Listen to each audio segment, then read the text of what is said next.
All right, so this is the regular City Council meeting for June 1st for Minnetrista.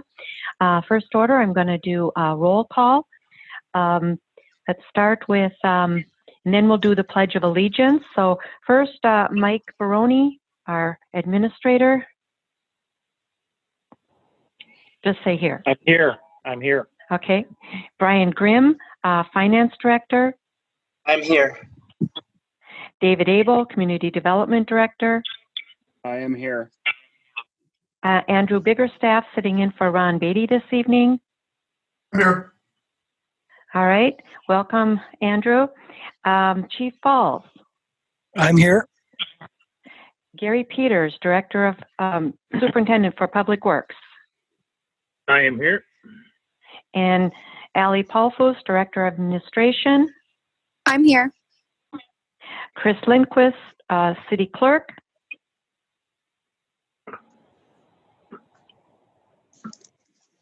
Chris, we don't hear you. All right. I'll go on and I'll come back. Adam Gavois with WSB.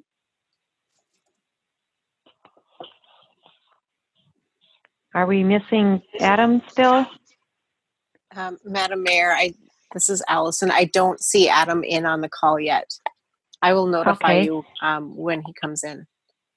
All right. And then we have Allison, who just was speaking, our city engineer with WSB. Then we have council members Shannon Bruce. I'm here. John Chumperland. Here. Mike Molitor. Here. Pam Mortensen.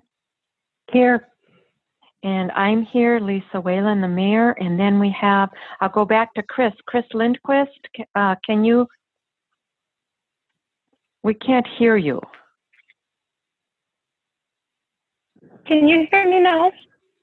Now we can Hello? hear you. Yep. Yep. Can you hear us? I don't know what's going on with Uh-oh. Madam Mayor, Chris just dropped off the call. Okay. We could. And I have Adam. Yep. Adam Gadwa just joined the meeting. I don't know what happened to Ms. Lindquist. Maybe she'll be dialing in or trying to access the meeting via a different method. It seems like she was having some audio problems. Agreed. So let's do this. So welcome, Adam. We can't hear you, Adam. Why don't you, we're trying to do a sound check.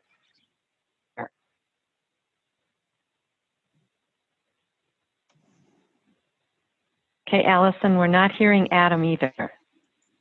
I'm here. I'm in the meeting. Sorry, my microphone was muted. Can you guys hear me okay? Yes. Now we can hear you. All right. So what we're going to start out with a Pledge of Allegiance, and let's see, who hasn't done it yet? Maybe Ms. Bruce would like to do it this time. Sure. I pledge allegiance to the flag. I pledge allegiance to the flag of the United States of America, which it stands, one nation under God, indivisible, with liberty and justice for all. Thank you. So with that, we have approval of our agenda. I want to add a special presentation.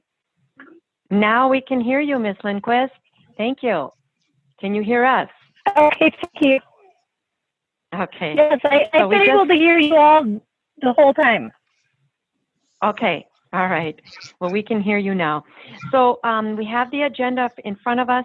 Okay. I'd like to just add an update from our Chief of Police, Paul Falls, under special presentations regarding the last few days and events. So with that, any other changes?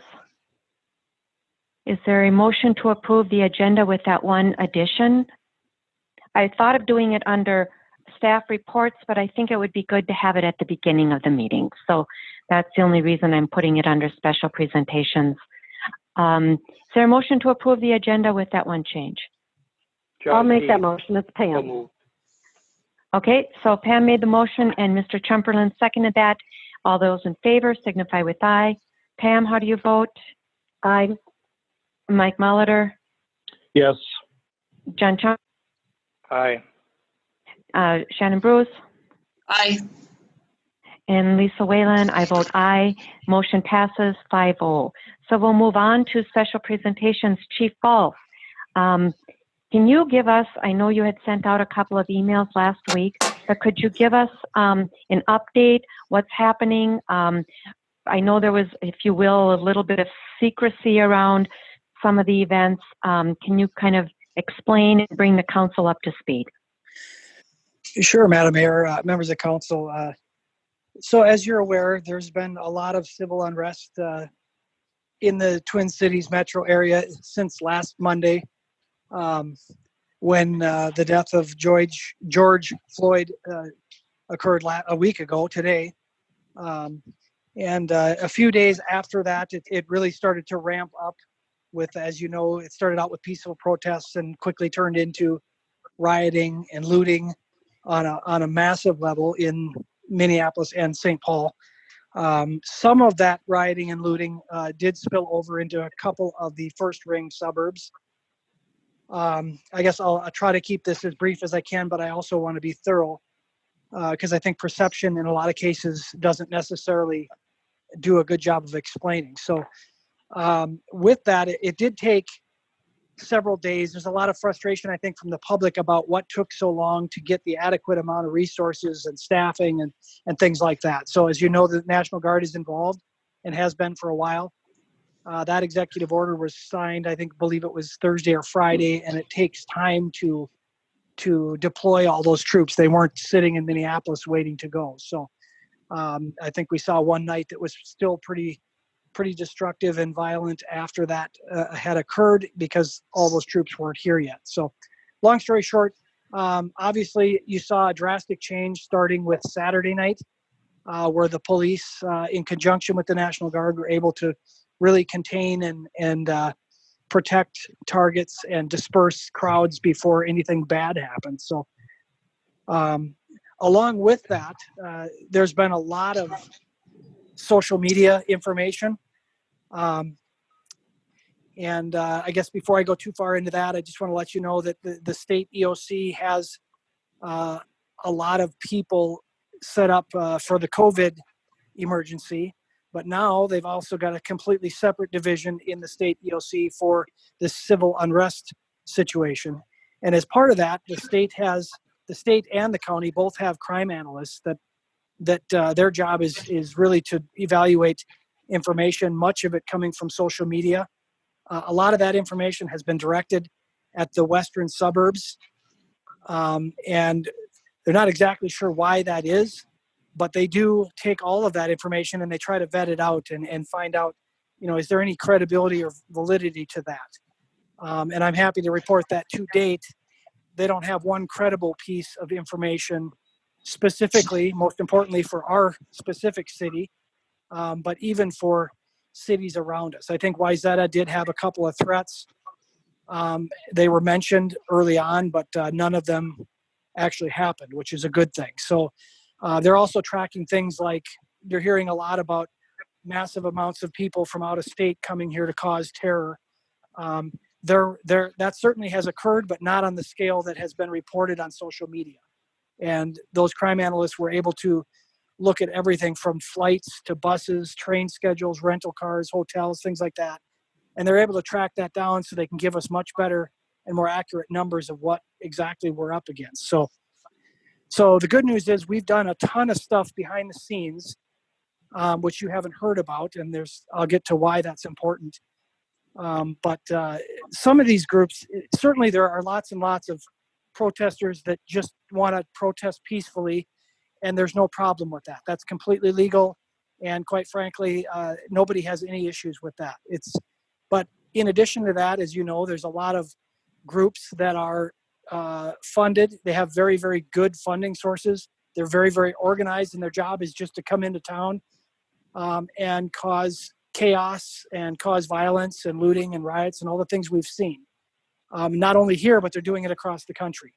So one of the things they do is those groups monitor social media. And so it's really important that we not say a whole lot on social media sites, our city website, Facebook page, Twitter, things like that, because they like to, it's almost as if it's a motivator for them when cities post things on there, and it kind of puts up a flag for them. And so that's why we have said nothing.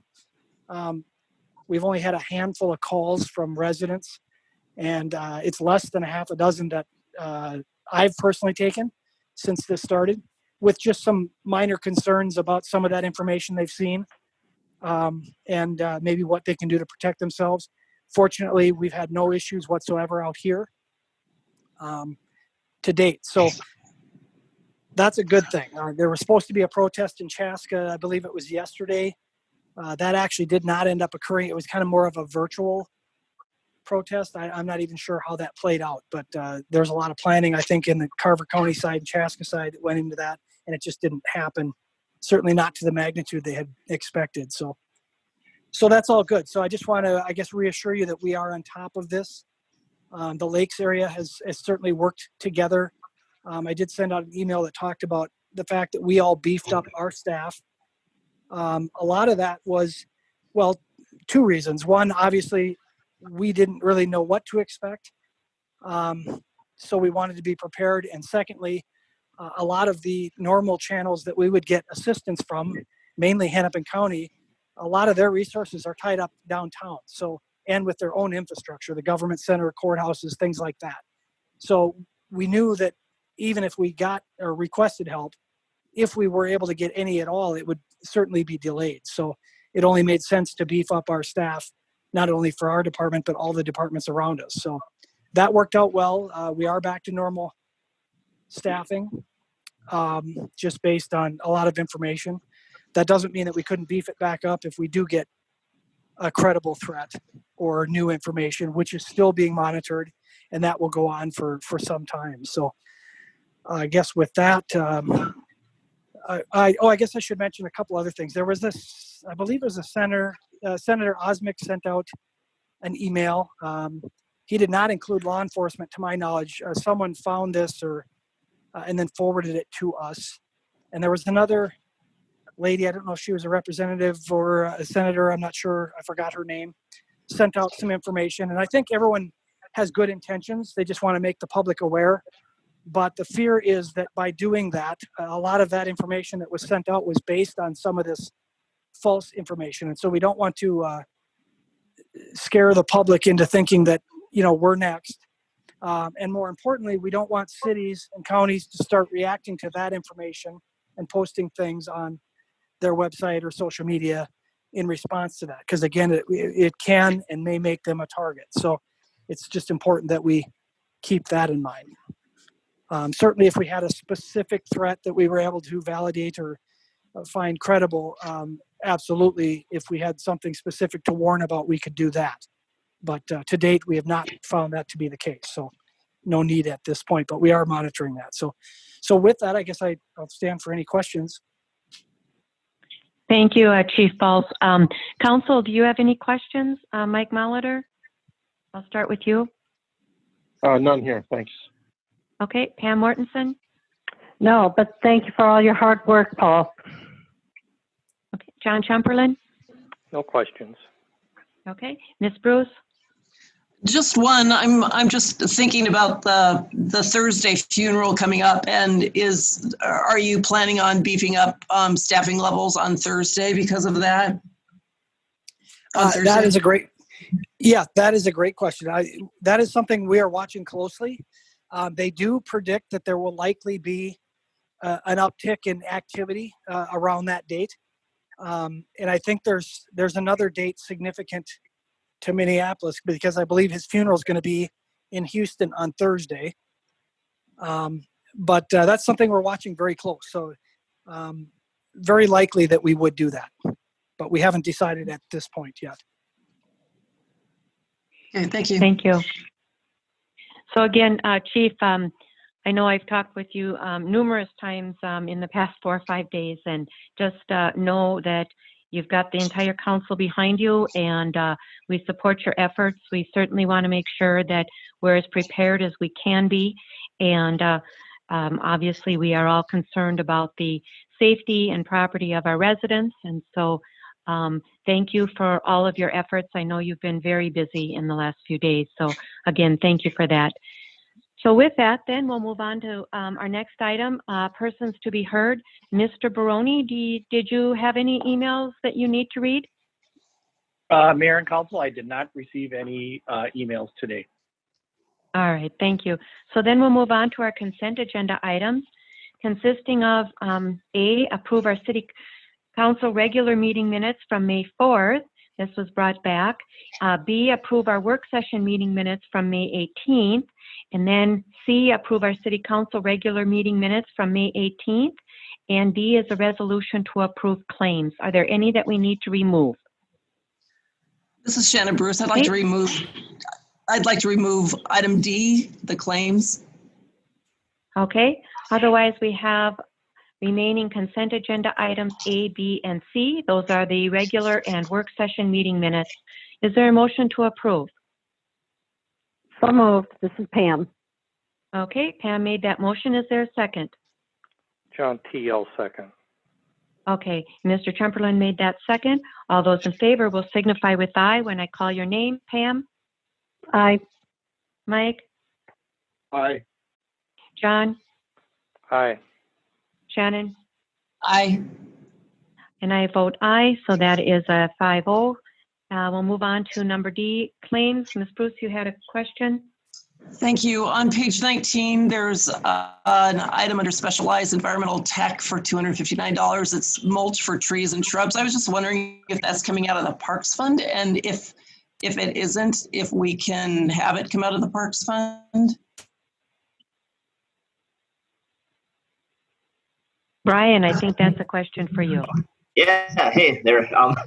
It's probably a gray area. I mean, usually what we've done is with maintenance type items, it's been out of the general fund parks. If it's been more of a improvements type item, we've done it out of the park dedication or trees. I guess it's mulch for the trees and stuff. So I don't know if Gary's got an opinion. I guess I'm not averse to moving it.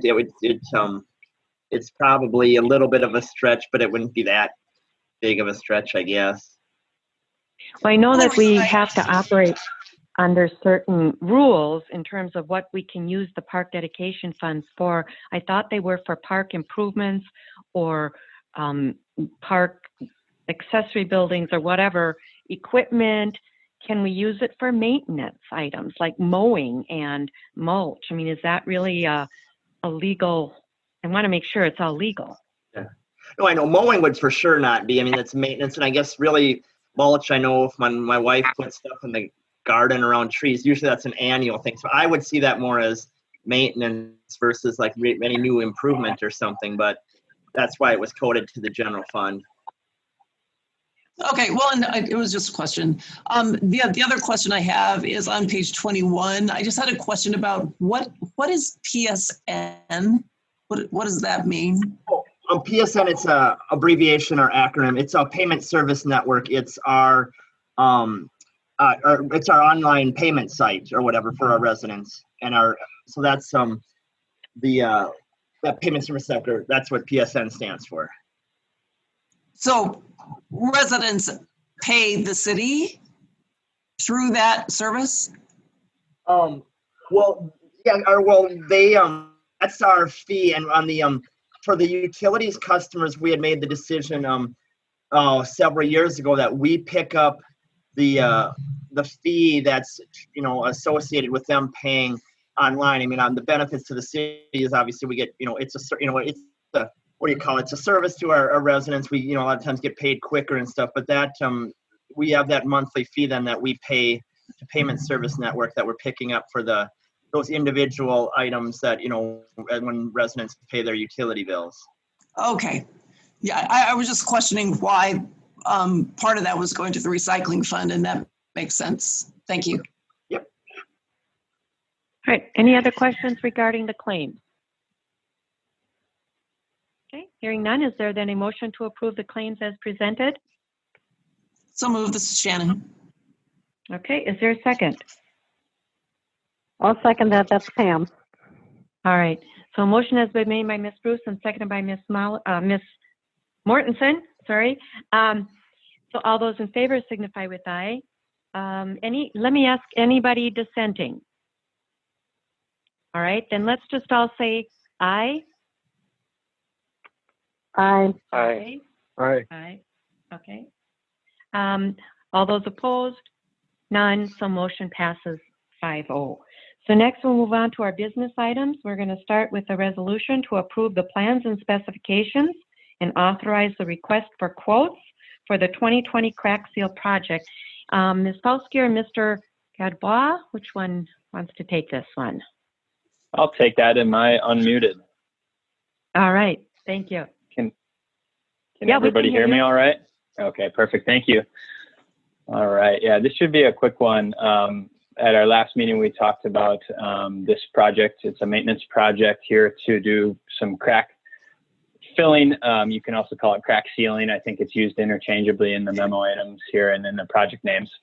But just a maintenance effort on some of the streets within the city just to stop water from infiltrating into any existing cracks. So the plans and specs are prepared, and we're ready to reach out to a number of contractors who've done some work in the city in the past for crack filling and crack sealing. So if this gets approved, we'll reach out to them right away and get a few quotes on this work and get it done here this season to extend the life of a couple streets. So the first street is Game Farm Road East and Game Farm Road North. It's a long stretch of road from, I think, about 500-600 feet east of Blair Road, where the Game Farm Road project, which was done, I think, about 10 years ago, started, and then all the way north towards County Road 26. So a long stretch of Game Farm Road there. And then when we originally talked about this project, we talked about including Kings Point Road. After authorization to begin plans and specs, we took a much closer look at Kings Point Road and visited the site and counted the number of cracks. And we think that street can go a couple more years, maybe a year or two at least, and we'll want to reevaluate that. It's just not the most opportune time to perform any crack sealing, crack filling on that project. So we worked with Public Works Department and did some inspections on two other streets that could use it, and Squire Lane and Chateau Way kind of added up to almost the same length. And so we thought it'd be a good idea to include those streets for crack sealing, crack filling as part of this quote package. So we will go out for quotes, and we're hoping that we get some good pricing. We've set up the specs such that they can complete the work any time from now until September. And with that in mind, after talking to a couple of contractors, that's going to help us with bid prices. So we will report back if the plans and specs are approved and we get authorization to go out for quotes. We'll report back with the quotes that we receive. I'll take any questions on this project. Mr. John, could you Go ahead, John. Could you briefly explain how? I mean, I understand when you're reclaiming and laying new blacktop, et cetera, X number of feet, et cetera, et cetera. How does one go about bidding on cracks? Do they actually walk the road and look at the condition and there's so many cracks per literal feet, or how do they do that? Yeah, thank you, Mr. Trumperlin. That's a great question. There's a couple ways. We follow MnDOT's method, which is you bid, you have a unit price contract, and the unit is a road station. So like you said, and do they walk the street and go per linear feet? Basically, one road station is 100 feet. And so what we do is we say, hey, there's, I think the memo item says 18,000 linear feet. That equates to 180 stations. And so the potential people bidding on this project will go take a site visit and say, yeah, there's 3 cracks every 100 feet. So they'll have an idea of how much work it's going to take to seal the length of roadway. The other way that it can be done is you can pay by gallon of sealant. And I think that, in my opinion, that gets a little more complicated. I like to just say, hey, we got 4,000 feet of roads, you're going to put a bid on each 100 feet of pavement to completely seal all the cracks along the way. So let me know if that answered your question. So do they just average it out though? Obviously, certain section could be cracked badly, multi-cracks, and then you could go a section that's fairly pristine. So, I mean, it's not like you walk down the road and you add up the cracks and divide by into 18,000 or whatever. I mean, is that, I guess, just kind of the feel, are they just ballparking it, or do they literally travel the whole length? They just don't take a section and extrapolate it out.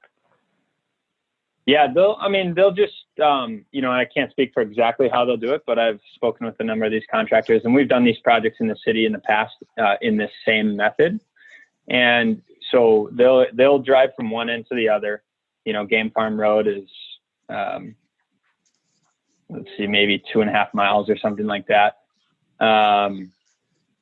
So they'll drive it, and maybe they'll have a guy with them, and like you said, some stretches might not have that many cracks. So I believe what they would do is say, well, there was 500 cracks over, 2 miles. And so then I'll put my price per road station at X. Let me know if that answers your question. Okay. No, that's fine. Thank you. Okay. Any other questions on the project? I just have one. This is the mayor. Just how many bids do you anticipate getting? So we are going to reach out to 3 contractors right off the bat. I've already spoken with 2 of them, just letting them know this is coming up, and both are very interested in bidding on it. One of them said, yes, always send us these quote packages. And all of them, I believe, have submitted quotes in the past for this type of project in Minnetrista. And I can't say for certain, but I think they've all also received the contract for this work within the city before. Okay, so what do you think, 2 or 3 or 4? I didn't quite get it. 3. Okay, 3. All right. Yep. Okay, any other questions of council? All right, then with that, is there a motion to approve what would be the authorizing request for quotes for the 2020 crack seal project? It would be approving the plans and specs and authorizing the quote. So moved. This is Pam. Okay, is there a second? This is Mike. I'll second that. All right, motion was made by Ms. Mortensen and seconded by Mr. Molitor. And all those in favor signify with aye. Let's see, we'll go to Mike Molitor. How do you vote? Aye. Pam Mortensen? Aye. John Trumperlin? Aye. Ms. Bruce? Aye. And I vote aye. So motion passes 5-0, so we'll move on. Thank you very much. We'll look forward to improving our roads. So next we have the accept the Sunnyfield Road traffic study. So maybe just kind of FYI, Ms. Baroni, do you kind of want to give us or walk through us real quickly kind of the steps that you think might occur here? Because we don't have to approve this study. It's basically talking about it and understanding it and accepting it. But Mr. Baroni, what would be the next steps going forward then? Well, Mayor and Council, as you know, that this project is, at least this particular piece, the traffic study, is a joint project between the city and the school district. I do know we got an inquiry. Now, we've had, just to backtrack a little bit, we've had the completed study roughly a week, and we did get an inquiry from Kevin Borg at the school district wondering if he could get a copy or the information related to the traffic study. And my direction to Ms. Fauski was to sit on giving that to the school district until it was in your packet last Thursday. So on last Thursday, we sent out your packet, including this, and then we also sent it on to Kevin Borg. My guess is he shared it with his council. The intention was to let our city council have a chance to see this before the school board did. So that was the initial thinking. Next steps, I believe, will, after our discussion tonight, as the mayor mentioned, we're not really like voting on this and saying we're going to do this or that as based on the traffic study. But I think our next steps would be to have a subgroup of potentially the mayor, maybe someone else from the council, and some people from the school district, along with city staff and our engineers, to review the traffic study with them and to get their input on it. And I think after that meeting does take place, whether it's a Zoom meeting or an in-person meeting, shouting across an auditorium, however we do it, we'd like to be able to bring that information back for the city council. And then at that point in time, I think we can kind of figure out what our next steps will be. But I think it's incumbent upon us to meet with the folks at the school district to let them know. And I want to do it obviously after tonight's meeting, so I can give them some feedback and let them know what your thinking was after getting the traffic study yourself tonight. So. Thank you, Mr. Brony. So I'll hand it over to Ms. Fauski. You want to kind of walk us through this? Thank you, Madam Mayor, and thank you, Mr. Baroni, for clarifying what that requested action for council is this evening. Certainly, if the council chooses to accept this traffic study for the record, it does not bind the council to abide by any components of the study. It's simply a recognition that that the traffic study has been completed and accepted on record. So with that, the genesis of the traffic study was from conversations with the school district back in, I believe we were looking at 2009, earlier spring 2019, when we were looking at a proposed project for Sunnyfield Road street improvements. And at that meeting with the school district, Superintendent Borg had indicated that the feedback he's getting from parents coming to the school site and leaving the school site during AM and PM dismissal, that there was a traffic issue. And so with that, we started taking a look at taking that opportunity for street improvement project to take a look at the traffic movements in and out of the campus there at West Tonka Schools to see if there's, to see how they're functioning right now and what improvements could be installed and high-level estimates to improve that movement. And then secondary to that, at the school district's request, they wanted to have some discussions on pedestrian movements through there because of where the events are located on the north side, some fields on the north side of Sunnyfield Road, and the majority of the parking being on the south side of the road. How do you effectively get folks from that south side to the north side based on how pedestrians move through there? So there are kind of two prongs to that. I know we had talked a little bit about parking along the road there. If I recall correctly, it's currently signed no parking both sides. When we talked to the school district about parking and adding parking, they're certainly, the more parking, the better is the message that we got from them. And certainly if we move forward with the street improvement project, we can have a discussion with the council as far as if we want to take a look at requesting a variance from state aid to allow on-street parking and what that would look like. But the genesis, the focus of this traffic study was with traffic movements and pedestrian movements. So with that, data was collected back in February. They set up both what's called a tube counter, which is looks like a rubber hose across the road, and that counts the number of vehicles that are in the corridor. And then they also set up some cameras to take a look at how what number of vehicles are turning into and out of the site.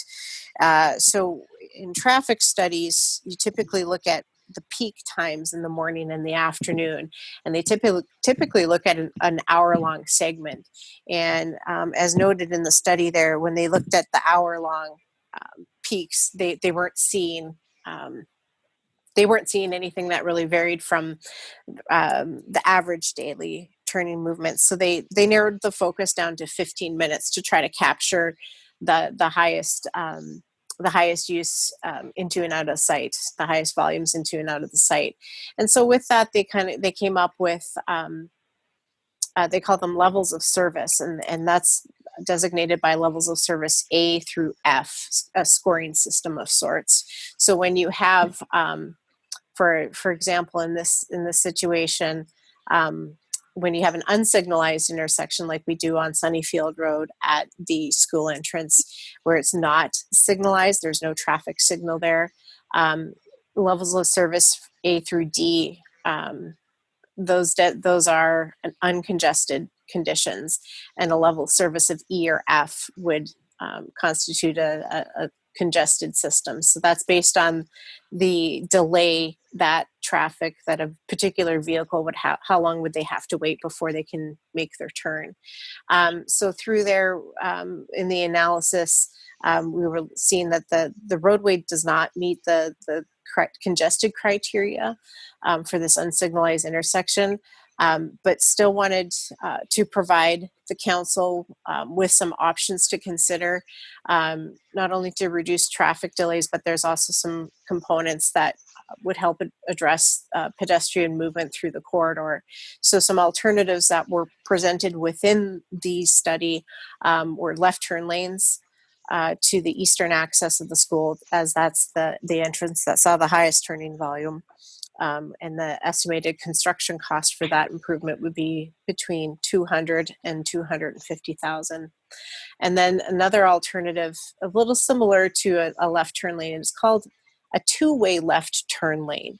And an exhibit was included in the report, but basically a two-way left turn lane is instead of just having two lanes of traffic, you have a third lane. And in that middle lane is where you see the arrows that come in opposite directions.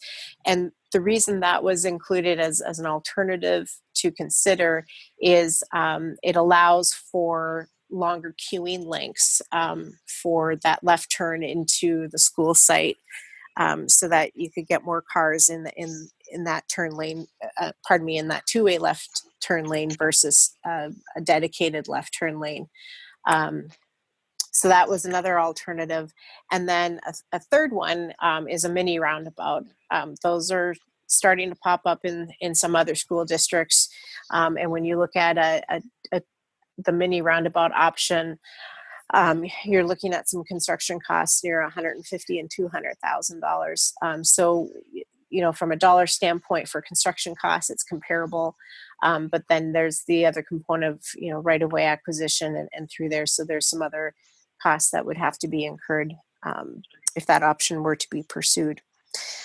So that addresses the majority of the traffic component.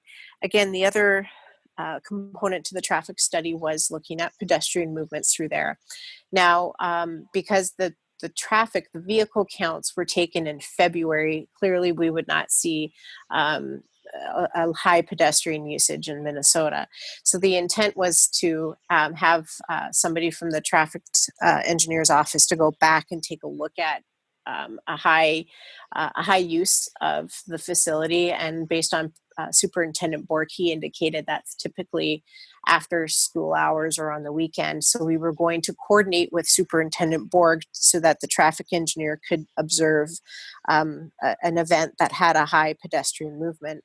And then as COVID-19 pandemic unfolded beginning in March, it became very clear that we would not see a high pedestrian movement event in this corridor for some time. So in the interest of time, we had the traffic engineer finalize the report and provide some high-level recommendations on pedestrian safety improvements. And within the report, one of the things the question that was asked of the traffic engineer is, would the volume or the number of pedestrians really make a difference on your recommendations? And he had indicated that it's, whether it's 20, I can't recall the examples, but in the report, if it's 20 pedestrians or 100, it's not typically the volume of pedestrian movements that would guide his recommendations. It was just a basic overall getting somebody from one area to another. That was the basis for the pedestrian movement. So with that, we bring this to the council again for information and discussion purposes. If there's additional questions that come up with tonight's discussion, we can certainly follow through with that. But wanted to bring this back to the council in consideration of a 2021 street improvement project. And, based on the discussion, if there is a certain direction that the council would like to see staff move as far as scope of project for 2021. Well, thank you, Ms. Felsky. Just for clarification, so you just briefly touched on parking along Sunnyfield. That wasn't part of the study, was it? Correct. We did not include that as part of the traffic study. The impetus of the traffic study was to take a look at the congestion during AM and PM peaks and look at if there were improvements that could be recommended on the roadway to facilitate that traffic. And certainly and any parking that can occur on the roadway, we could certainly look at that option with the design. But in the discussions with the school district, he indicated whether they park on the road or they park in the parking lot. His concern was to take a look at, Superintendent Borg wanted to take a look at how to safely get people from the parking area to the fields on the north side. My question is, because you kind of very briefly touched on it, is if you wanted parking on the side, roadside parking, that you may need a variance from MnDOT for that. Is that accurate? Or because they don't allow parking on a MSA road, or what's with that? I believe we have to go through the variance board to go through and get on-street parking with that. And Adam is very familiar with that process, and please jump in if I'm misspeaking here, but we look at the guidelines for MSA roads and you'd certainly have to add some additional width to the road to allow for that parking. But Adam, if I recall correctly, we do need a variance for on-street parking on an MSA route. Yeah, thank you, Allison. That's my understanding. And what we'll do with whatever design decision we go forward with is we always communicate early on with the district state aid engineer and talk about the project before it even, really gets off the ground, to make sure there's a lot of rules and regulations with state aid. And so similar with what we did with Halstead for the upcoming improvement project, we'll discuss that with them and get their thoughts on what exact rule we're meeting in terms of the project, and then what those requirements would be. And so I don't think we'd have an issue getting the parking if we want it, if the council and then the school wanted to go forward with on-street parking on one side of the road. Okay, thank you. All right, council, I know this was a lot of information, but I'm sure you have questions. Let's start. I'll start with Mike Molitor. What kind of questions do you have? Well, we touched on a little bit. My main concern on this whole project wasn't so much the intersections. I think the conclusion on the packet is it's not a showstopper either way. My main concern is the parking. And I really think we have to have parking on this street. I mean, this isn't your typical thoroughfare that MSA would support. This is, used obviously by the district. And, my time on the council, I've heard numerous complaints from Marina Drive residents about the parking on that street that happens and all the chaos it brings. And I really think that we need to look at this opportunity to, if we're working on this road, to do it right and add parking to it. And so My support for this project is contingent on having parking added. Okay. Any thoughts regarding the intersection? Initial thoughts? I don't have a strong preference either way. I'm not a big fan of roundabouts, but it may make sense here. But I don't have a strong preference. Okay. All right. Ms. Mortensen, any questions, comments? Let's see. I agree with Mike on the parking being an issue, and I as well have heard residents complain about Marina since I've been on council. So I think that should be a priority. I would like to hear from the superintendent and the board, just, their thoughts. They are the people that are closest to all of this. They would actually know flow of cars and so forth, and things that we aren't even seeing in the report. So I'm just curious to see what their opinion is. But that's all I have to say. Okay. Mr. Chamberlain? I kind of endorse what I heard there. I know what I heard from Marina more than once was two things. One, the parking that takes place in their road there, even though it says not to park. And then secondly, obviously getting out in the morning because of traffic being backed up. So if we put parking along the street, I guess the question I've got then, does that mean we also have to have a trail? If we park on the north side, do we have to have a trail along the north side as well so the people aren't getting out and walking down the road? And if we do have a trail there, doesn't that kind of then accentuate continuing to park on Marina? As far as the turn lane. You mean encouraging people? Encouraging, yeah. As Yeah. far as the turn lanes, question I've got is I was surprised by a roundabout, small roundabout. Do buses have no problems with those, Allison? That's a great question. So these mini roundabouts are designed and have been used in other school districts as an intersection improvement, and it would be sized to accommodate school bus traffic.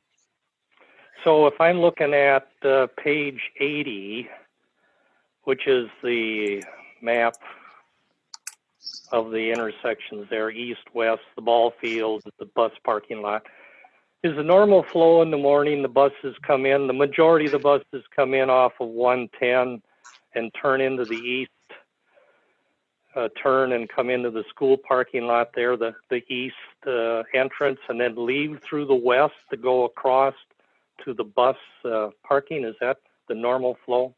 No, it's not. This is Shannon Bruce, my daughter. I spent 4 years going there every morning. The buses enter in the west entrance, and you can see the bus lines, the way they're slanted towards the school, they line up there. So they come in the west and they exit through the east. So then when they exit from the east, Shannon, they take a left-hand turn to go back to the bus parking? No, they usually end up going, they still have students on board and they drop them off at Grandview, and so no, they turn right onto. Okay, so in the evening, is it just the reverse then? No, they still go in the west. Yeah, they still go in the west. Yep, same thing in the evening. Mm-hmm. They go in the west, pick up the students, come out, and then some might make a left. There's a few that may go down Sunnyfield, but the majority will make that right turn going towards 110. Okay, yeah. I had a misconception there. It helps me understand the flow here. Thank you. Madam Mayor, this is Paul. May I make a quick comment here? Yeah, hold on, Paul, just a second. Okay. Oh, well, go ahead. Go ahead. I was going to ask if the council had any more questions, but go ahead. We can continue later. Go ahead.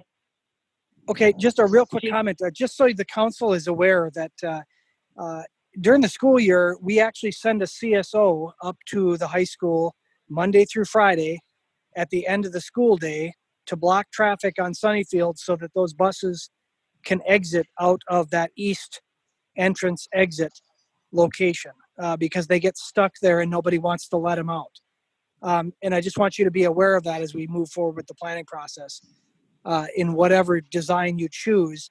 If for example, you were to choose a roundabout, that might help alleviate having to have a staff person there to help with that every day. But that's what's been going on for the last several years, just for your, so you're aware. Yeah. Okay, thank you. John, did you have any other questions or comments? No, thanks. All right, now Ms. Bruce? Thank you. I had a question about the cost for option 1A, the two-way left turn lane. Are those comparable to the dedicated turn lanes, Ms. Fauske? Yes, Madam Mayor. Councilmember Bruce, you would have a little bit higher construction costs because you're essentially making a third lane. So it would be a little bit higher than that alternative one, but not significantly, not double. I wouldn't anticipate it to be double or to anything to that effect. And I just wanted to comment, just with the experience coming out of that east lane, trying to turn right onto Sunnyfield, once that CSO leaves, there's still quite a bit of backup of traffic that's trying to get out there. And the students know that if they exit the west exit, that they can turn right onto Sunnyfield, and they just keep coming, and they don't stop, and they don't leave any room for anybody coming out the east exit to merge in or to turn right. And I think a roundabout would alleviate that problem more than anything else, because the biggest challenge I ever saw at that intersection was just trying to turn right after that CSO left.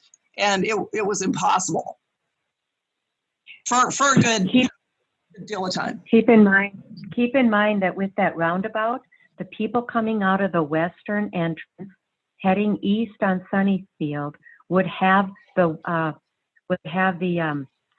ability to continue. The people on the west trying to enter into the roundabout, they would have to wait.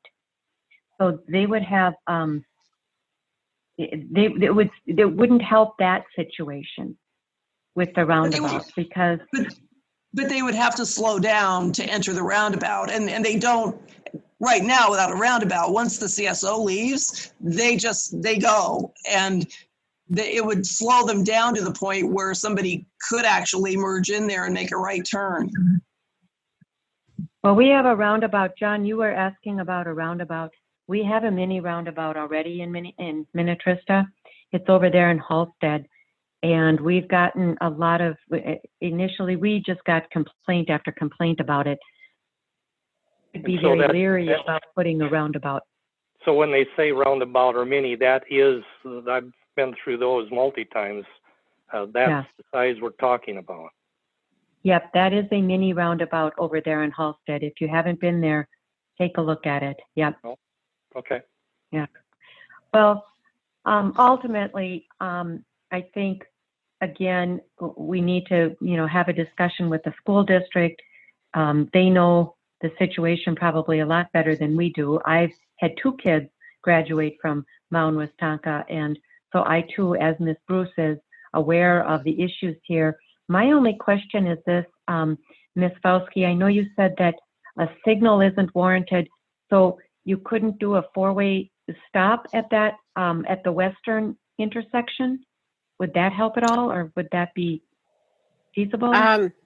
So Madam Mayor, the traffic study didn't go and take a look at doing a 4-way stop condition, and I'd certainly have to brush up on my my criteria for a 4-way stop. But typically, the guidance that's provided for where you put in a 4-way stop has to do with traffic volumes on peak days, and I don't know that would meet a 4-way stop condition.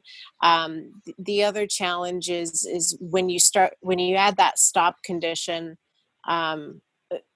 if you added a 4-way stop condition, it can start to queue to push the traffic further to the east towards 110, which I think could be problematic through there. Okay. But I mean, I can Yeah. certainly follow up with the council. I'm going off the top of my head, trying to remember what the criteria are for a 4-way stop condition. Yeah, I mean, I have concerns regarding the pedestrian crosswalk there, and you were saying if it's a roundabout, it's a longer walking. And then my question also would be, is it safer, or is it even safe for a crosswalk through a roundabout? Those would be kind of questions I think that we would have to look at. Yeah, this is Shannon Bruce. It seems like a 4-way stop would solve all the problems. And when you're coming west on Sunnyvale or Sunnyfield and turning left into that east drive, you almost have to come to a stop anyway. And I'd question whether that's going to back up traffic much more than it is anyway. And I think it could make it safer for the pedestrians too. So I'd encourage looking at a possible 4-way stop there. Yeah, I think I'd at least like to entertain it, because I think it might solve some issues. I don't know, but at least I'd like to kind of entertain it. And let's see also what the school board thinks, what their feelings are on that. Again, I don't know if MSA would allow it, but that might be another area that we could talk about in terms of getting a variance for. Okay, these are good comments.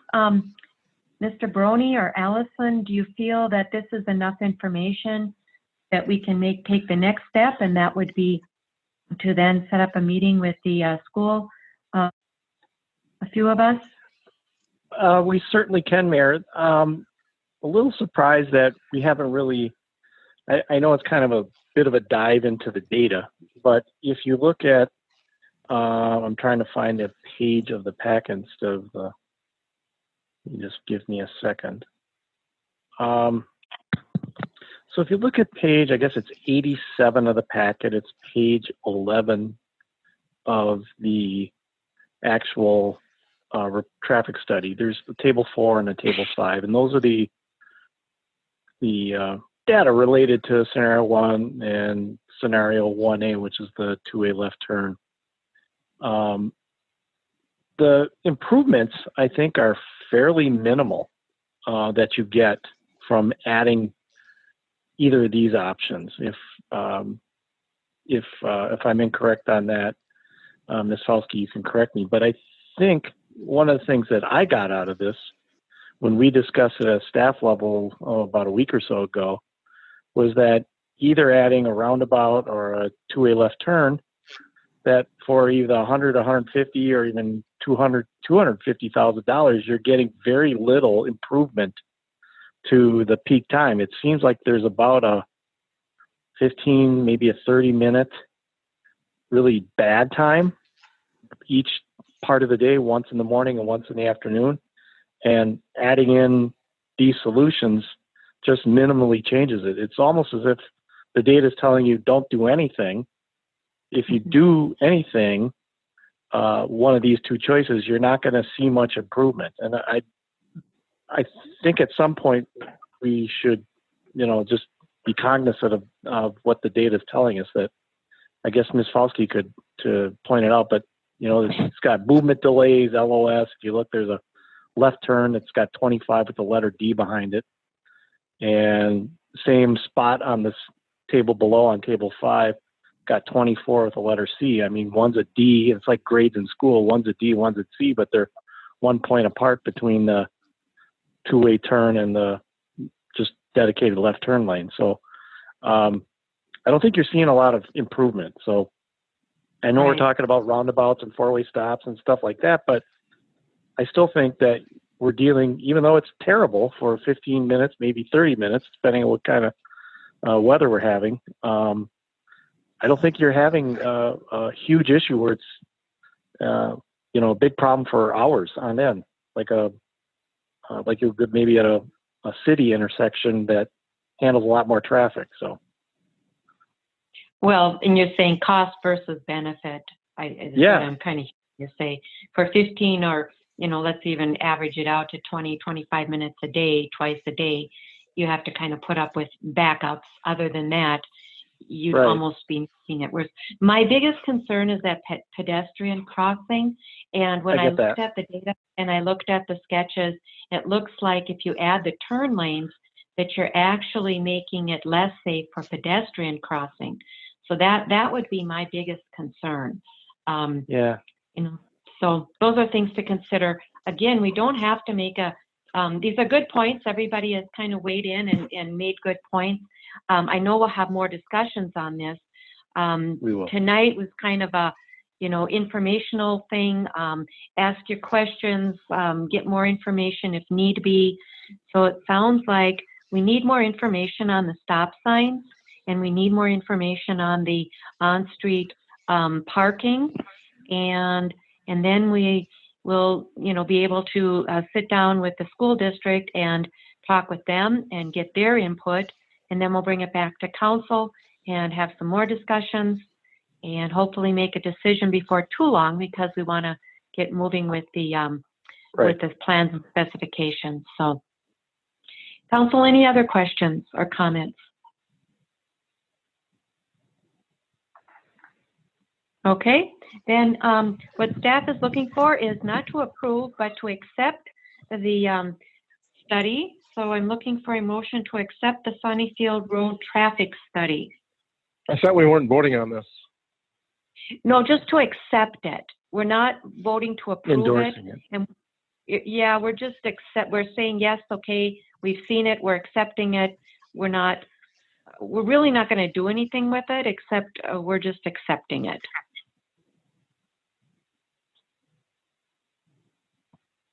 I'll make that motion. Okay, Ms. Mortensen made that motion. Is there a second? This is Shannon. I'll second. Okay, are there any questions? This is Councilmember Molitor. Yeah. I want to go on the record. I'm voting against this. And the reason why I'm not accepting it is I was not in favor of this traffic study to begin with. And this kind of proves why.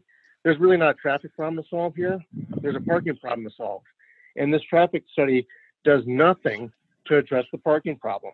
And so to me, this, as I said, when this was put out for proposal before, is a waste of money. And it's just proven that it is right here. And until we get the parking addressed, I'm not going to be voting in favor of accepting the study. So, okay. Thank you. All right. I'd like to make a comment on that.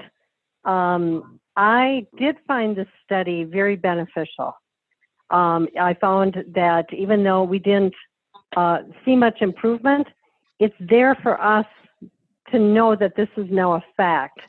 And I think that will help make decisions coming down the road. So I know parking is an issue, and this didn't address that. However, I felt as a council member this was a valid project to do in order to see more information before we go into the final work. Sure. This is Shannon. Oh, sorry. Yep. Go ahead.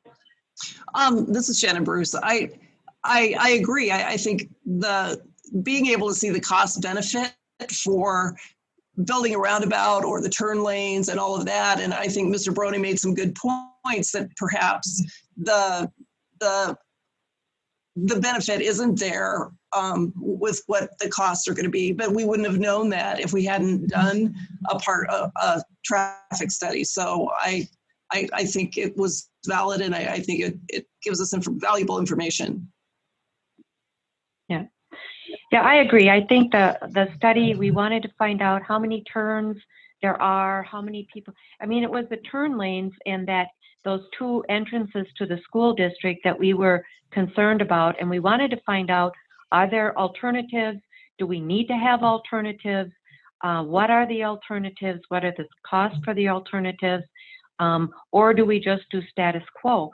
And I think the cost versus benefit is kind of saying, no, we're just going to keep the status quo. That's kind of the initial cursory kind of feel that I'm getting right now. But again, this is our first discussion, first go at it. let's see where we go from here. My understanding was not to have parking included in the traffic study. However, I do think we do need to address the parking, and I would really hope we can add parking. I think if we're going to spend money, adding parking would be a far better, more beneficiary, again, cost versus benefit, more so than maybe adding turn lanes or doing a roundabout. Those are just my initial thoughts. Mr. Chamberlain, anything? Oh, it was educational to me to see the flow. And again, right, it doesn't address the parking, but I guess I went into it expecting to see the traffic flow and cars and buses and what times a day. And again, I'd still refer back to the neighbors' concern of being able to get out of their housing area with traffic being backed up, and that's not a parking issue, that's the traffic. So Right. I found it educational to me. All right, good. So with that, a motion has been made. Who made that? Well, Pam, you made the motion, and who seconded that? Ms. Bruce, was that it? Yes. Yes. Okay, thank you. So with that, then, Ms. Bruce, how do you vote? Aye. Mr. Chamberlain? Aye. Ms. Mortensen? Aye. Lisa Whalen, the mayor, I vote aye. And then Mr. Molitor? Nay. Okay, so we have 4-1, Mr. Molitor dissenting. So thank you very much. That concludes our Sunnyfield Road traffic study discussion. So we'll move on to approve our change order for the Sunnyfield Road water tower change order. So this is a rehabilitation project. Ms. Fauski, or who wants to take this one? Yes, Madam Mayor, I'd be happy to present this item to the council. So before you this evening is a request for a change order from Osseo Construction for the Sunnyfield Water Tower maintenance.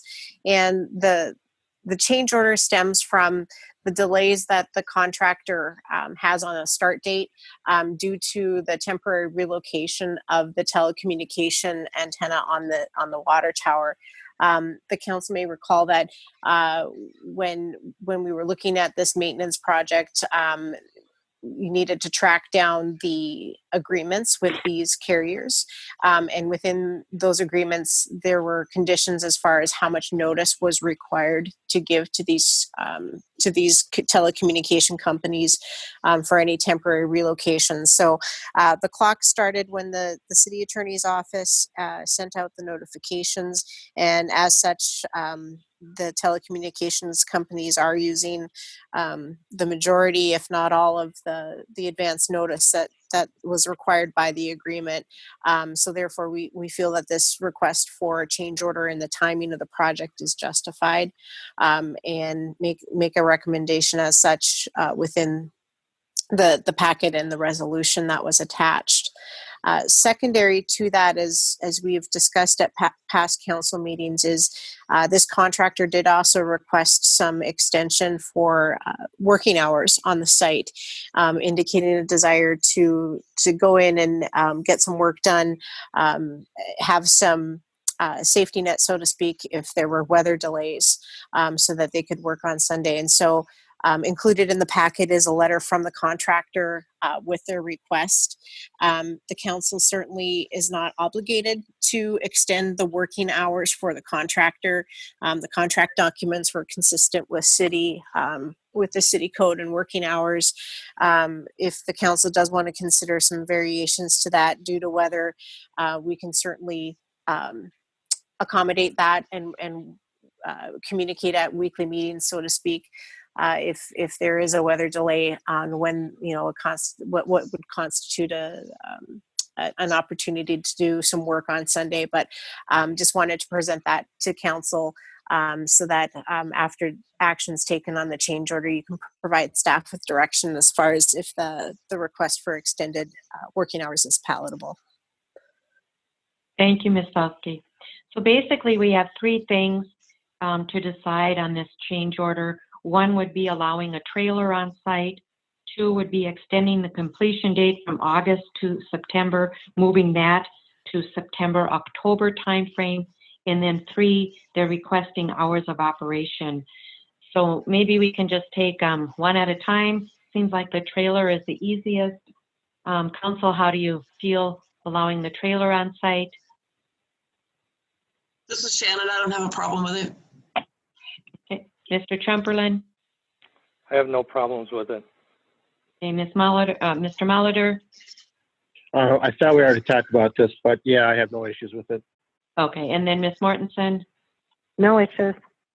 All right. Now, extending the completion date, originally, I believe it was August. It was between August 31st and final completion would be before September 30th. And they're saying because of the delay in removing the towers, they're asking for September 30th and October 31st, respectively. Are we okay with that? I'm fine with that. I think if they can't start early, as early as they wanted to, we should at least extend them the courtesy to be able to complete the project a little bit later. I have a question on this.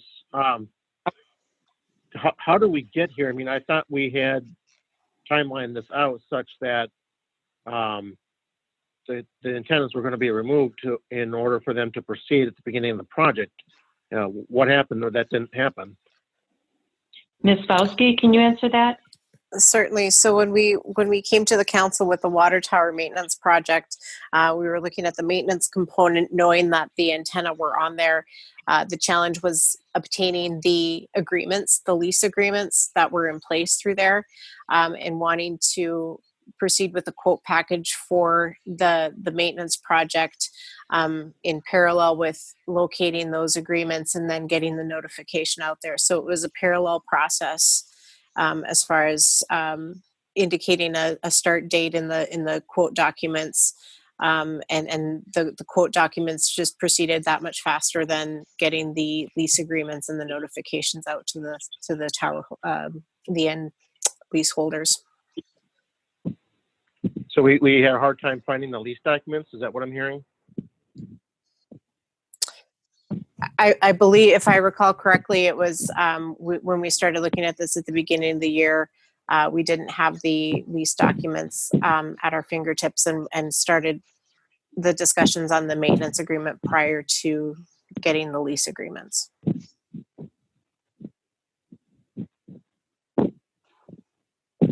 And then if I might add, the contractor, the leasing, leasors, leasees, however you want to say that, they weren't the quickest to respond either. So.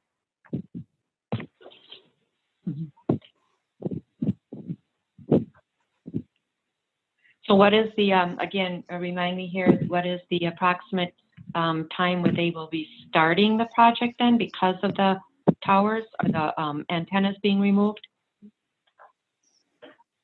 Madam Mayor, they're looking at the relocations not being completed until July, near the end of July. Okay. Near the end of July. We were anticipating the end of June? I believe mid to end of June, yes. Okay. So the contracts, the lease agreement contracts must have had a longer notification period than we anticipated or than we thought they would have. Is that correct? That's correct, Madam Mayor. So if I recall correctly, the lease agreements had a 90-day notification and typically see a 60-day relocation requirement. So that okay, yeah, additional month. Yeah. Okay. This is Shannon. I don't have a problem extending the date. At the end of it doesn't increase the cost, and it's just putting it out another month. So I don't have a problem with it. Okay.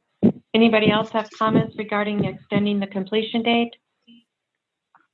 I don't have a problem with that. However, I do remember that this being a conversation and questioning about the timeline. So a little disappointing, but moving it back a month, as long as it doesn't go any further, because then you're dealing with possible weather issues. Yeah, even the end of October, you could run into some weather issues, but if they could get it done, but Yeah. Okay. Mr. Chamberlain, any comments? No issues on the extension of time. Okay. And Mr. Molitor, any other questions regarding that? No, I'm fine with giving the contractor. It's certainly not their fault. So, obviously they need the time. I would echo Pam's comment about being disappointed on that. Yeah. Yeah. Okay. So next, the hours of operation. I'm just going to weigh in here a little bit. I'm a little concerned about those hours, and I guess that here's where I'm coming from. I don't think it's necessary to give the contractor kind of carte blanche in terms of when they can work and when they can't. I think they should, to the very best of weather ability, be able to just work under the current guidelines that we have in place. However, having said that, I understand that there are weather conditions that may hamper their completion, and then we could make those exceptions. My question is, I'm not sure how we go about making those exceptions or allowing staff to make those approvals as they come forward. But I just have a problem saying to a contractor, okay, well, you can work every Sunday if you want from 7 to 7. I mean, it just, to me, that's a little bit irresponsible. That's just me. Well, we just had a conversation about we want to get this done before the weather turns bad. I mean, we've already backed them into a corner by putting them out a month. I think this is actually really responsible on their part to say, hey, we're going to go and give it everything we've got to get this done. I don't want to hold them back. If especially given the fact that they're already a month behind before they even get started. And, well, they we want this done by the end of October, preferably earlier. We can't wait till it rains 3 weeks and then reconvene and allow them to work. And I mean, they've got to get this done. You put yourself in their shoes, and they've got people on site. They've got to get it done, and I don't think it's as they've described it here. I don't think it's going to be that disruptive. I really think we have to let them get their job done. Yeah, what I'm not trying to hamper them from getting their job done. What I'm saying is they're asking for extended work hours in the event of inclement weather where they can't work. So I'm saying I'm absolutely on board with that. No problem there. But what about if it's an 80-degree day and they just decide not to work and then they go off and work 12 hours on Sunday? That's what I want to prevent. I want to make sure that that they work when they're supposed to be working. If it's inclement weather, we can make exceptions. Not a problem. That's just where I'm coming from.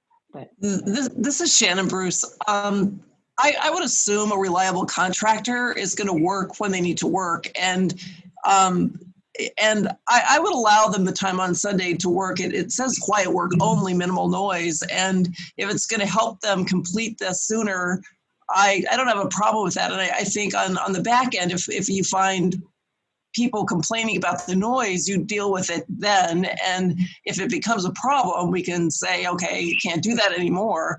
But I think we ought to let them do it as long as they behave responsibly and we don't have a problem with noise complaints. I don't see a problem with it. Well, then let me ask this, either Mr. Baroni or Ellison or whomever can weigh in. If we did approve it with these hours of operation and we did get complaints, what would be our recourse? Because we're approving a change order. Maybe Mr. Biggerstaff, you can weigh in.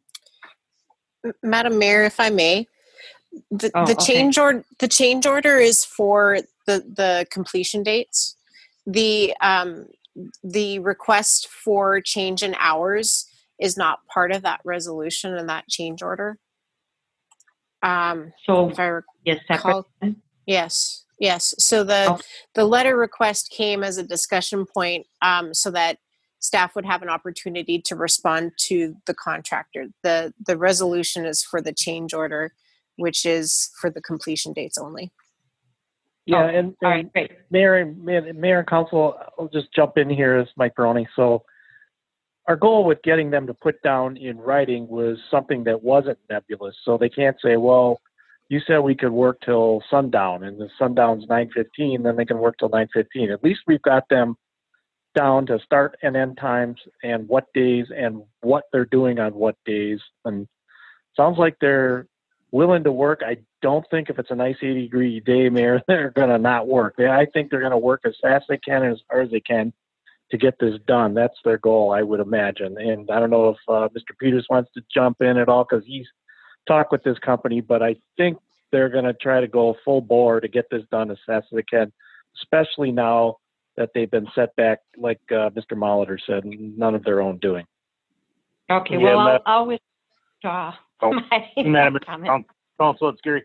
Yes, when we were out there for our on-site pre-construction meeting, basically for the antenna moves, he reiterated to us that they will be bringing a crew of 8 instead of normal, a crew of 5, because they do want to get this job done. So I don't think it's going to be an issue, especially if they're bringing in more manpower right off the bat to get it done. Okay, good to know. All right, well, then I withdraw my objection. So, all right. If I may Yep, add any one other- last piece, this is Paul, real quick. Yeah, I think go ahead. this is, from an enforcement standpoint, this is definitely the cleanest way to do it if you're going to allow them extended hours, because it's very difficult for me to tell staff just hit or miss, this is allowed and that isn't, and it keeps changing or moving. This would allow me to be able to tell my staff, hey, here's what's allowed, and it's consistent, and that makes enforcement of it much, much easier. Just my 2 cents. Yeah, good point, Paul. All right, so we have, yep. John T., I have a question.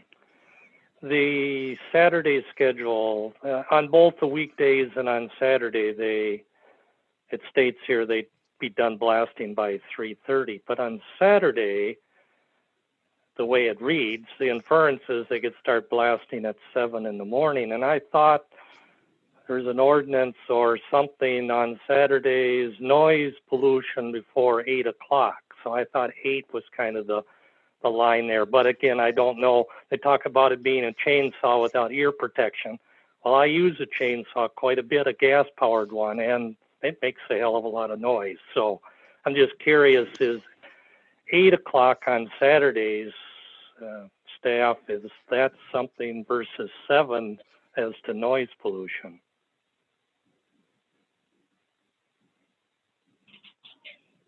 Maybe David Abel or Mike.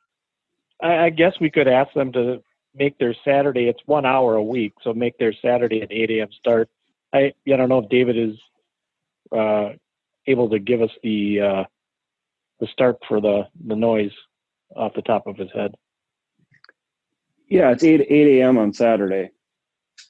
Yeah, so if we want to ask them 7 to 7 Monday through Friday, 8 to 6 on Saturday with no activities on Sunday. Yeah. So we're letting them go an hour and a half longer during the week. We're letting them maybe go an hour longer on Saturday if we move it to 8. And then we're letting them work Sunday. But they say that will be quiet work only. So if we make that one adjustment, 8 a.m. on Saturday, at least what Mr. Shumperlin said about they wouldn't be starting before the normal time. I mean, I guess they could start blasting at 7 a.m. the way this reads now, but I think if we make it 8 a.m., then we've shaved an hour off their week. But I would think that with 3 extra guys, as Gary mentioned, it shouldn't be a problem. So. Yeah, I had a note here that I thought 7 was too early on Saturdays. So let's change that to 8. They can do other things at 7 o'clock. Yes, they can, but they just can't start blasting. Right. Exactly. Yeah. Yeah. All right. All right. Well, we'll have Ms. Fauski and or Mr. Peters make the one minor change, moving from 7 a.m. to 8 a.m. No blasting. You can work at 7, but you can't blast till 8. Yeah. Okay. All right. Any other comments regarding the hours? All right. Then with that, is there a motion to approve the change order, which does not include the hours right now? So we'll do a motion to approve the change order for the Sunnyfield Road Water Tower Rehabilitation Project, and the change order would be as presented. This is Shannon, so moved. Okay, is there a second? This is John T.L. second. All right, motion has been made by Ms. Bruce and seconded by Mr. Chamberlain. Then all those in favor signify with aye. How do you vote, Mr. Molitor? Aye. Ms. Mortensen? Aye. Mr. Chamberlain? Aye. Ms. Bruce? Aye.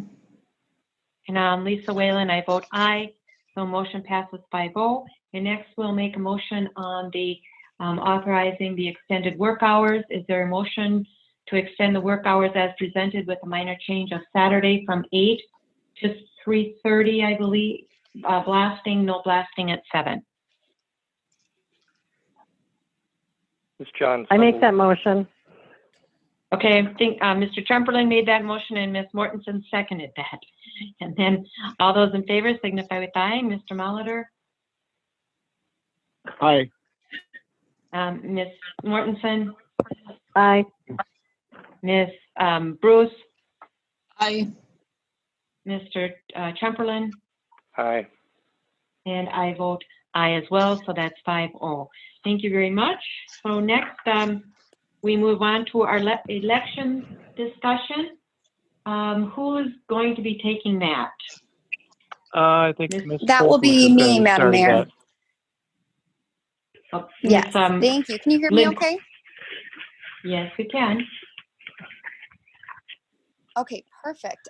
Thank you. As you may be aware, preparation for the 2020 election cycle has begun. Due to COVID-19, there are several items for council to give staff some direction on. I think the easiest way to have this discussion is to go through each topic one by one and discuss each topic as we go through. So if you're okay with that, I can start with polling locations.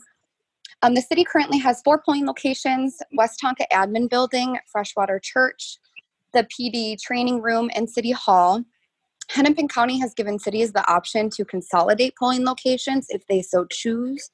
Staff had some initial discussion about operating with one less polling location, but after deeper discussion, the logistics in keeping voters separate would be subject for error. Staff contacted both locations that are not city-owned. Freshwater Church will continue to be available for polling location, and we just got word today that West Tonka will also be available, so availability should not be a concern for any of the polling locations for the 2020 elections.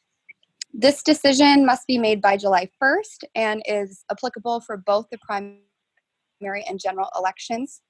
As you can see in your packet, we've included the absentee voter data from past elections just to give you an idea of the number of voters. With that, we can answer any questions you may have and leave it up to discussion. Okay, so you kind of want a decision on whether we want to change any polling places or merge any polling places, or just kind of stay with status quo and keep it as is? Correct. Okay. Council, any questions, comments? This is Councilmember Ms. Molitor. I do have one question. I'm fine with keeping it as is, but the question I have is, have we ever given consideration to having a backup location on any of these? Because, you know, it's good to hear West Tonka agreed today, but if we needed to have a decision by July 1st and they waited until July 1st to tell us no, we'd be pretty much backed up into a corner. And so I'm just wondering if you've given any thought.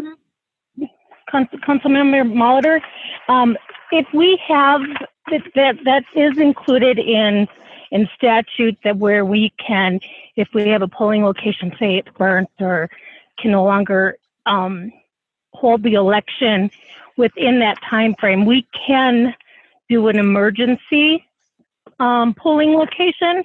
So that would be covered. It wouldn't be a bad idea to have a backup one, but then what you have to do is you have to make sure you get proper notification out to all the voters. even if you don't use it? Correct. Okay. Because that might would be a cause bit confusion. Yeah. Yeah, well, that might be confusing if you say this is an alternate polling place. Mm-hmm. Yeah. Right, and what our plan was, Mayor and Council, not knowing what the answer was going to be from the Westonka High School about their using their admin building. We had fully intended tonight to talk about an alternate site because we had not heard back when Chris Lindquist reached out to them. But as Allie just stated, they did get back to us and said we're fine with it. So we were preparing in the eventuality that if Westonka had not decided as of tonight's meeting that we were going to go forth and try to find an alternate location, we're going to look at the church that's on 110 up that area and scope that out. But now essentially we don't have to. I think we're solid on these 4 locations. Okay. Any other questions? Comments?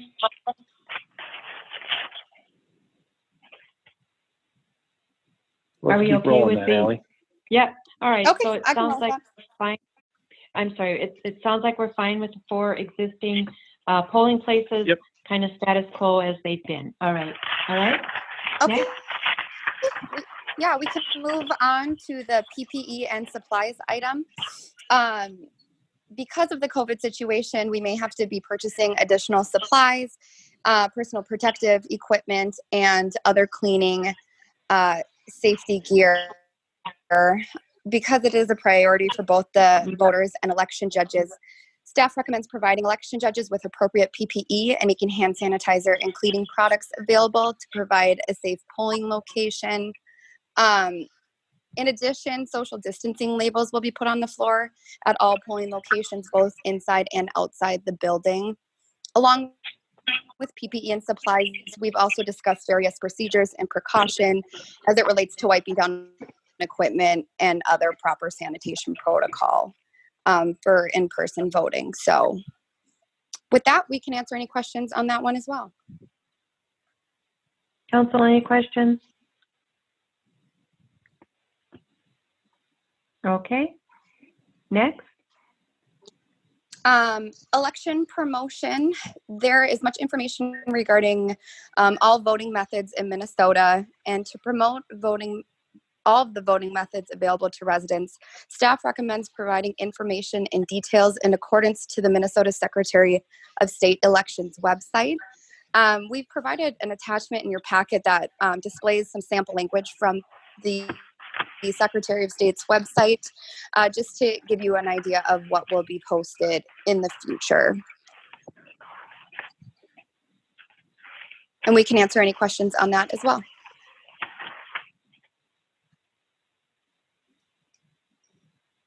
Any questions regarding the various methods of voting? This is Shannon Bruce. I have several questions, but I'll save them until you're done with explaining the memo and everything in it, because I just don't want to interrupt you before that. Okay. Do you want me to just move on to the in-person absentee discussion? We can Sure. circle back.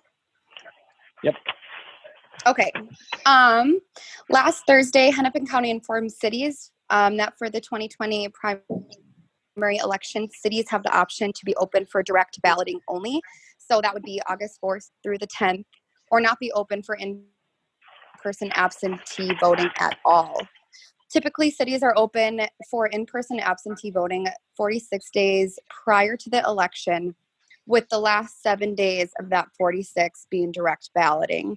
Given the expected low turnout for the primary combined with the current health situation, Hennepin County is allowing cities to choose to either be open for the full 46 days prior to election, just the 7 days prior to the election with direct balloting, or not at all.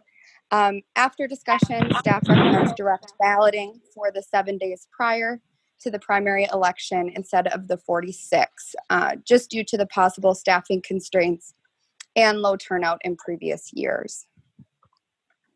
So Ms. Foskey, are you saying just for the primary? Correct. And it may happen for the general also, but we don't know that at this time. And we have to have that decision. I'm sorry. Okay, so can the council make a decision different for the primary versus the regular election?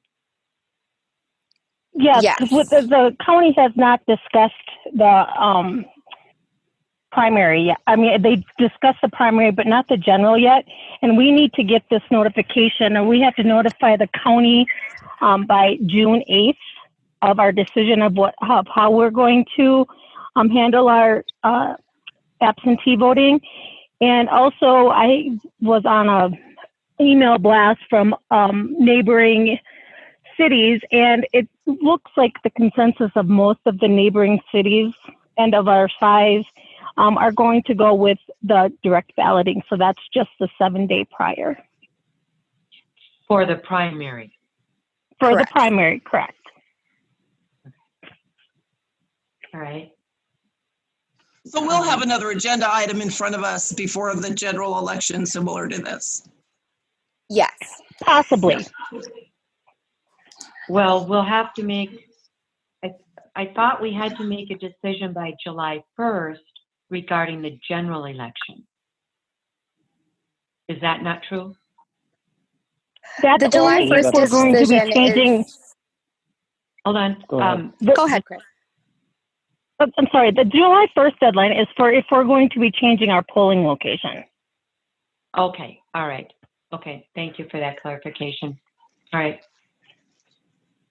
So let's talk about the primary election. What's on the ballot for the primary? Basically, presidential. It's generally. It's not presidential. It's a lot of judges will be on that. It's where you have to vote all Democrat or all Republic. You have to stay party specific. There will be nothing local on that ballot. There may be some county level and there may be some federal level, but there will be no local level. And there will be no state either, right? Or are there state primaries? Yes, there are challenged. There are candidates being challenged by other people in their party for the primary election. Right.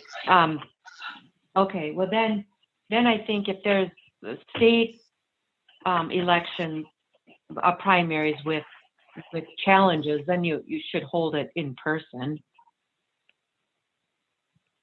We would be holding. What do you mean? We're still holding the election in person. We'll still have the election day on August 11th. Okay, I'm sorry, I missed. This is just the absentee. This is just for absentee voting.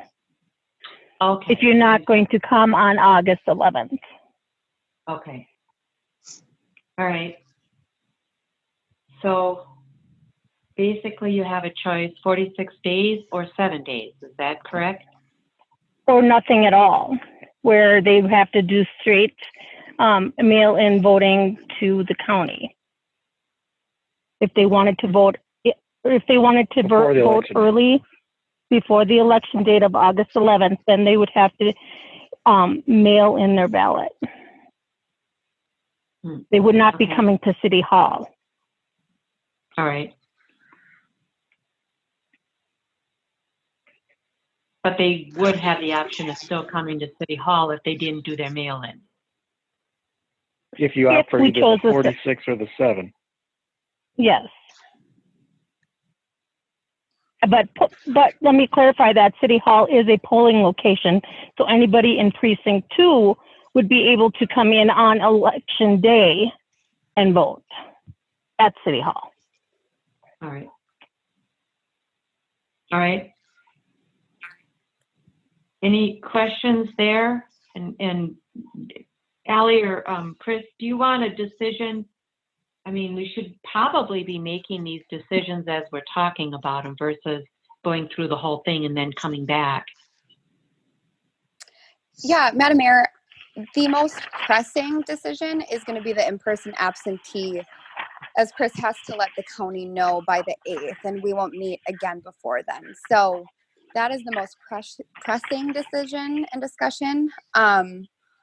So that we would need a direction on tonight. Okay. Council, what is your pleasure? This is Shannon. I'm fine with the recommendation of offering the direct balloting for the 7 days prior. This is John T. I agree with Ms. Bruce. Okay. This is Pam, and I agree with that as well. Okay. This is Mike. Mr. I agree as well. Okay. All right. So we're agreed. Okay. All right. So 7-day direct balloting is what we're going to offer our Correct. residents, correct? Okay. Correct. Do you need a motion for that then? You know, let's be on the safe side, and then that way there's no question. All right. So we need a motion to approve the polling places as presented or as they have been established, historically been established, and allowing or offering direct, am I saying this correctly, direct balloting 7 days prior to the August 11th primary? Correct. All right. Is there a motion to that effect? I'll make that motion. All right. A motion has been made by Ms. Mortensen. Is there a second? This is Shannon. I'll second. All right. And Ms. Bruce seconded that. All those in favor signify with aye. I'll vote aye. Next, Mike Molitor. Aye. Ms. Bruce. I'm voting aye, but I still have some comments and questions about the election process that I'd like to discuss, but I'm voting aye on this motion. Okay. All right. And Mr. Chamberlain? Aye. And Ms. Mortensen, did I get you? Nope, you didn't, but I. All right. So it sounds like it's 5-0, unanimous. So Ms. Bruce, you said you had some questions on the process. I believe that concludes, excuse me, hold on just a second. I believe that concludes the issues you need addressed this evening. Is that correct, Ms. Paulsos? Ms. Lindquist? You're right, Mayor. Yeah. Okay, thank you. Correct. All right, Ms. Bruce? Thank you. I have actually several questions and some comments about the Minnetrista's election process that mostly have to do with the appointing of the absentee ballot board, the choosing of election judges. And I was hoping that that was the process that we would be discussing tonight, because I think it's a very important process. And I want to make sure that the city is following state statute to make sure that we have integrity in our election in Minnetrista. And I've got a few comments that I'd like to make, and then I've got 3 questions. And what started this was when I pointed out in February that there was a deceased person on our election judges list. It said election judges and ballot board list, and that was for the presidential primary. I was concerned that Minnetrista is just using previous lists from past elections, and we know, we all know Councilmember Bruce? Please let me finish. Hold on, Ms. Lindquist, hold on. Ms. Bruce can finish, and then I'll let you talk. Yes, I'd like to finish, and then I'll tell you what my questions are, and then you can have an opportunity to respond. Because as we know, people die and people move and people change their party affiliation over time. And it occurred to me that I should look into this. So I looked into the Minnesota statutes to see what the process is for choosing election judges, and as well as appointing Minnetrista's ballot board. And I found that every election year, the major parties prepare a list of voters to act as election judges in each precinct. And that list is sent to the Secretary of State, who in turn sends those lists to the county auditors, whose job it is to forward those names to the municipal clerks by May 15th, which was a couple weeks ago. And I also found out that the Minnetrista Absentee Ballot Board, which has the responsibility for accepting and rejecting the regular absentee ballots, not the military and overseas, but the regular absentee ballots for people that live here that just want to vote absentee, that they have the responsibility for doing that, but the ballot board must consist of a sufficient number of election judges appointed according to statute, which says that those party lists must be exhausted before appointing other people not on the list. And when I looked at the election judge list and the absentee ballot board list, we have 4 staff members on there. And it also says that anyone appointed must declare their party affiliation or provide a statement that they don't affiliate with a party. And so the statute, which it talks about the establishment of ballot boards, and it states that they must consist of a sufficient number of election judges trained and appointed as provided by statute. And I don't believe Minnetrista is following the statutory guidelines. And I'll give Ms. Lindquist an opportunity to respond to that. But when I asked her in an email about a week ago, I asked who will be processing the absentee ballots in our primary and general election. She responded that in past years, staff members have been trained to do so.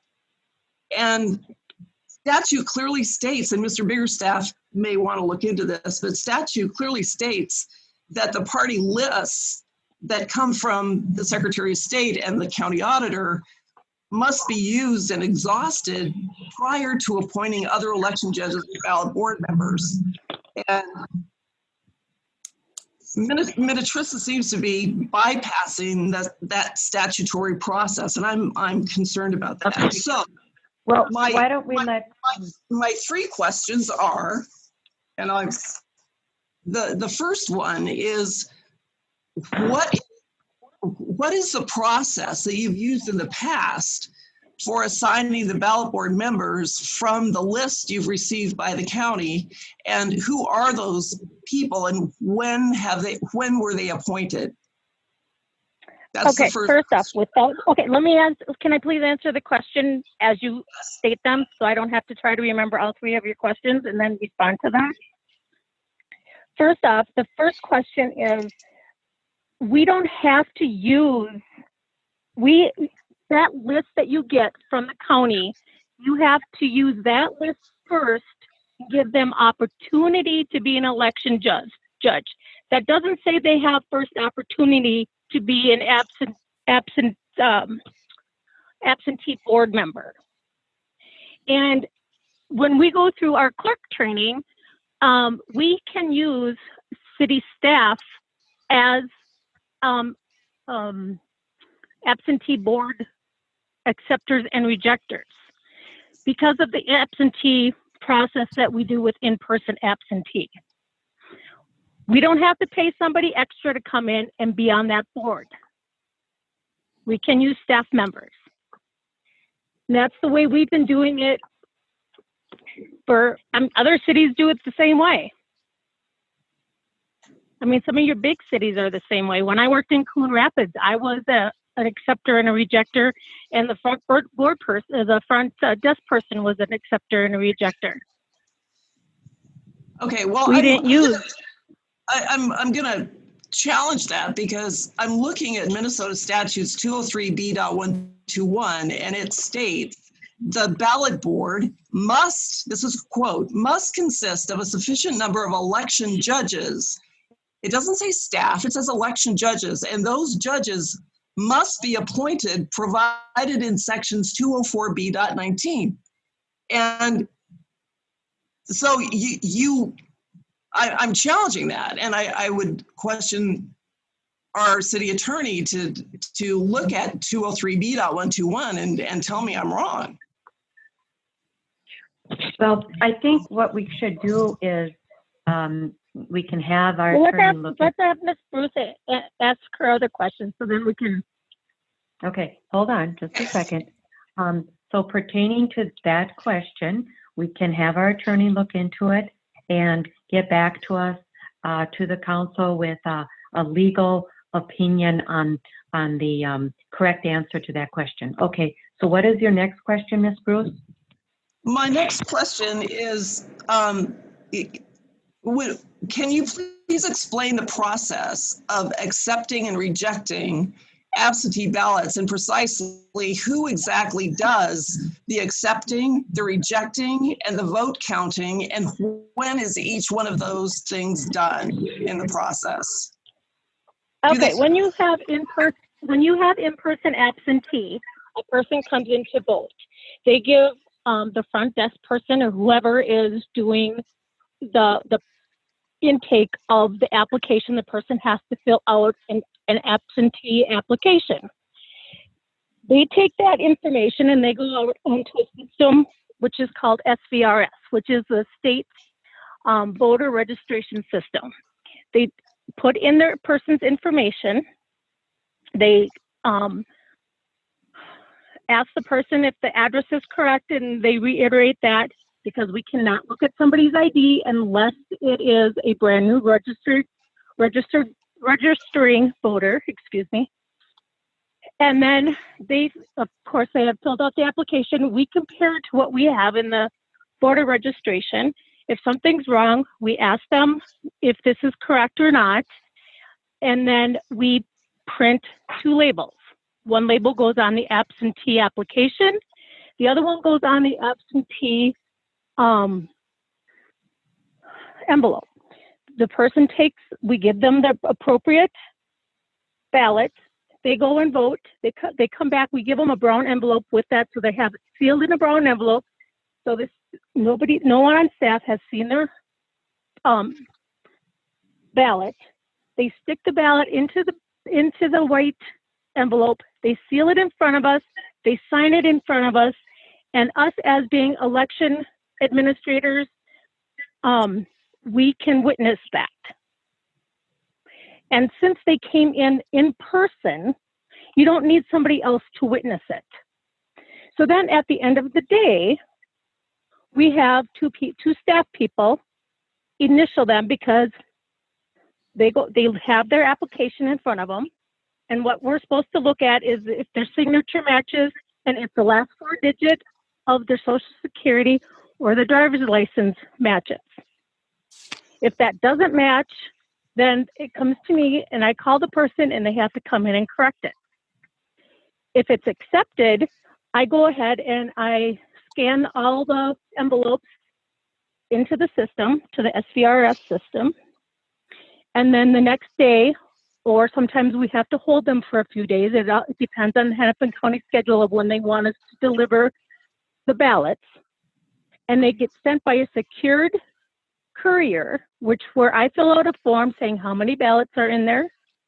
And then they receive it on their end and they say how many ballots they received. And then at the county, that's when they get opened and that's when they get ran through the ballot counting machine. And what happens to the mail-in absentee ballots? Do those come to you or do they go to the county? Straight to Hennepin County. So Minnetrista doesn't handle mail-in absentee ballots at all? No. We only handle the ones that people come to City Hall. Okay, so there is a provision in statute that there must be party balance on both the ballot board and election judges. So what are the party affiliations of the staff members that are handling this process? I make sure, but I cannot tell you party affiliations to people. That is against the law for me to tell somebody what party affiliation somebody else is. When I get my election judges, I ask them on their application what they are, so they can either be a Democrat, a Republican, a no preference, or one of the 2 grassroots parties, because we have those now, or they could be a student. So they check off what they are, and then when I'm assigning polling locations to people, I have to maintain a party balance. Now what that means is if I have 2 Democrats, I have to have 2 Republicans. And then I could fill the rest of the polling location with no preferences. So that's how I have to keep party balance. So are you building your election judge list from the list that comes from the county? Okay, but what I do with that is what I usually do prior to me receiving that, I've already sent out the people from last year or 2 years ago, excuse me. And back to that, your PNP comment, what had happened was Elroy had been trained in 2018. For the presidential primary, they told us that we could just use everybody that was trained in 2018. We didn't have to train anybody new. So yes, that was my mistake. I forgot that he passed away and I didn't take him off the list. I just grabbed the list that we had from 2018 that was trained because that's who I could use for the PNP. That's the reason why Elroy Kuglin's name was on that list. And let me clarify, I wasn't challenging whether the 2018 list was appropriate to be used in the primary election, the presidential primary election. I was just saying that is what caused me to look into the process that we were using. So I just want to be clear, I wasn't challenging whether that was appropriate to use that list for the presidential primary election at all. Okay. All right. So then how I get recruit judges for the 2020 is I send out a letter or an email along with the election judge application to all my previous election judges that I've had before. I do a blanket email and send it all out. And then when I receive something from somebody from the state that they've signed up that they're interested, or from the caucus party, then I go and I check my list to see if I've already sent them one, because 99% of the time I've already sent somebody one. And if I haven't sent them one, then I send them an email similar to the first one I sent out, along with the election judge application. A lot of times when we've had in the past have had caucuses, people sign their name up, and then when I send them an email, they're like, I didn't sign up for that, because they didn't know what they were signing up for. So they say, I'm not interested in being an election judge. So then I don't have to use them. If I get somebody as an election judge, 99.9% of the time, if they've completed their training, I will use them, because we are usually short-staffed. Well, and my biggest concern is using staff as the ballot board members, and I think we're going to have to wait on an answer for the legal aspects of that to come back at a later time. So thank you. All right. Okay, and then you said you had a third question? I answered all. I asked all three. Okay. Okay. All right. So with that, let's see. I believe that concludes all of our, I'm sorry, the Lyle Park shelter discussion coming up here. I believe that's Mr. Abel. Yeah, Gary can chime in too as needed. Thank you, Madam Mayor and Council. So as was brought up at our last council meeting, staff has been working on getting quotes for a new park shelter for Lyle Park. Council had directed us a few months ago to go ahead and do that as part of the capital improvements for Lyle Park. What the council had talked about was two different size shelters, 30 by 30 or a 24 by 48. Once we engaged with the contractors or the vendors, I should say, in getting these quotes, it became pretty clear that the 30 by 30 foot shelter made more sense from a budget standpoint, given what the council had talked about from a budget perspective. And then also, once Gary met on site with the vendors, the space that is out there really, it seemed to make more sense for that a 30 by 30 foot shelter would fit better in that space and require less excavation, which also would help keep the cost down. Preliminary estimates on that larger shelter, that 24 by 48, was going to be at least $25,000 to $30,000 more just for the unit itself. And then there was going to be additional grading costs associated with that. So like I said, it was quickly determined to just focus in on the 30-foot by 30-foot shelter, and that is the quotes that we have provided for you in the packet this evening.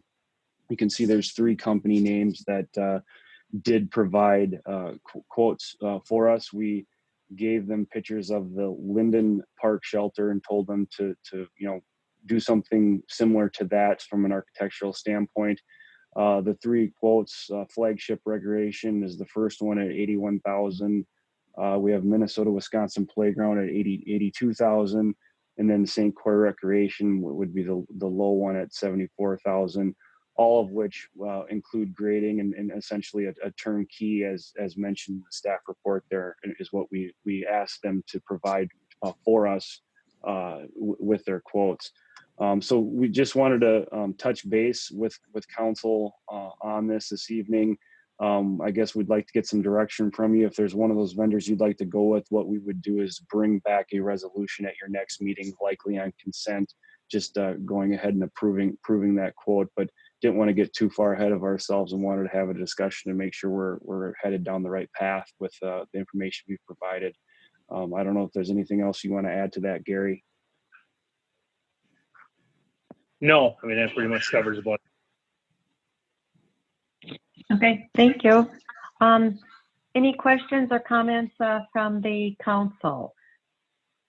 What we were looking for, simply contractor coming in, doing a very simple picnic shelter. If 30 by 30 fits into the space better, that's fine. Again, we can discuss that. It should fit. Now, keep in mind, this doesn't include any other, landscaping or walkways to the shelter. That might have to be extra, or that would be extra. So with that, let's be sure we give staff clear direction where we want to go from here. I'll start with Ms. Bruce. Thank you. I was looking at some of the pictures, and my question is about the roofing material.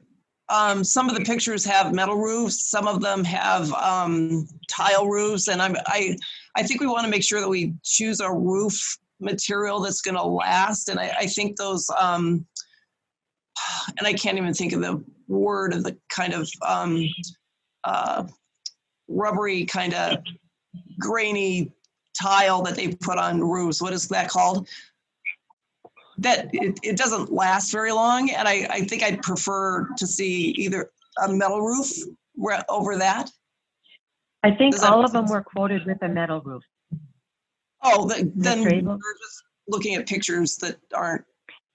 Yeah, I had that same question.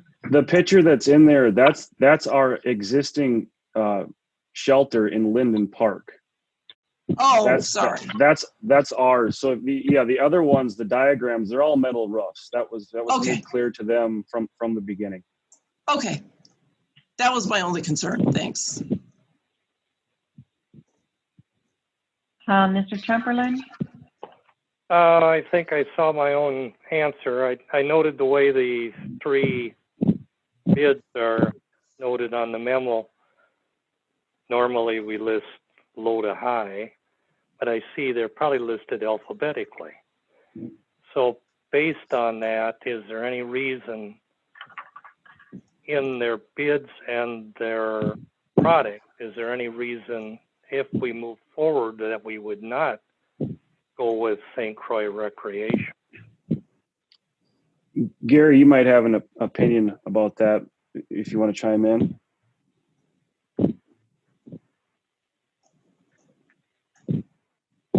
Gary? Sorry, I'm just not off mute. I think with any of the 3 companies that we have here, they're all good contractors. They're all good suppliers. We've received quotes from them for other things throughout my tenure here. So I think with any of them, we're going to get a good product.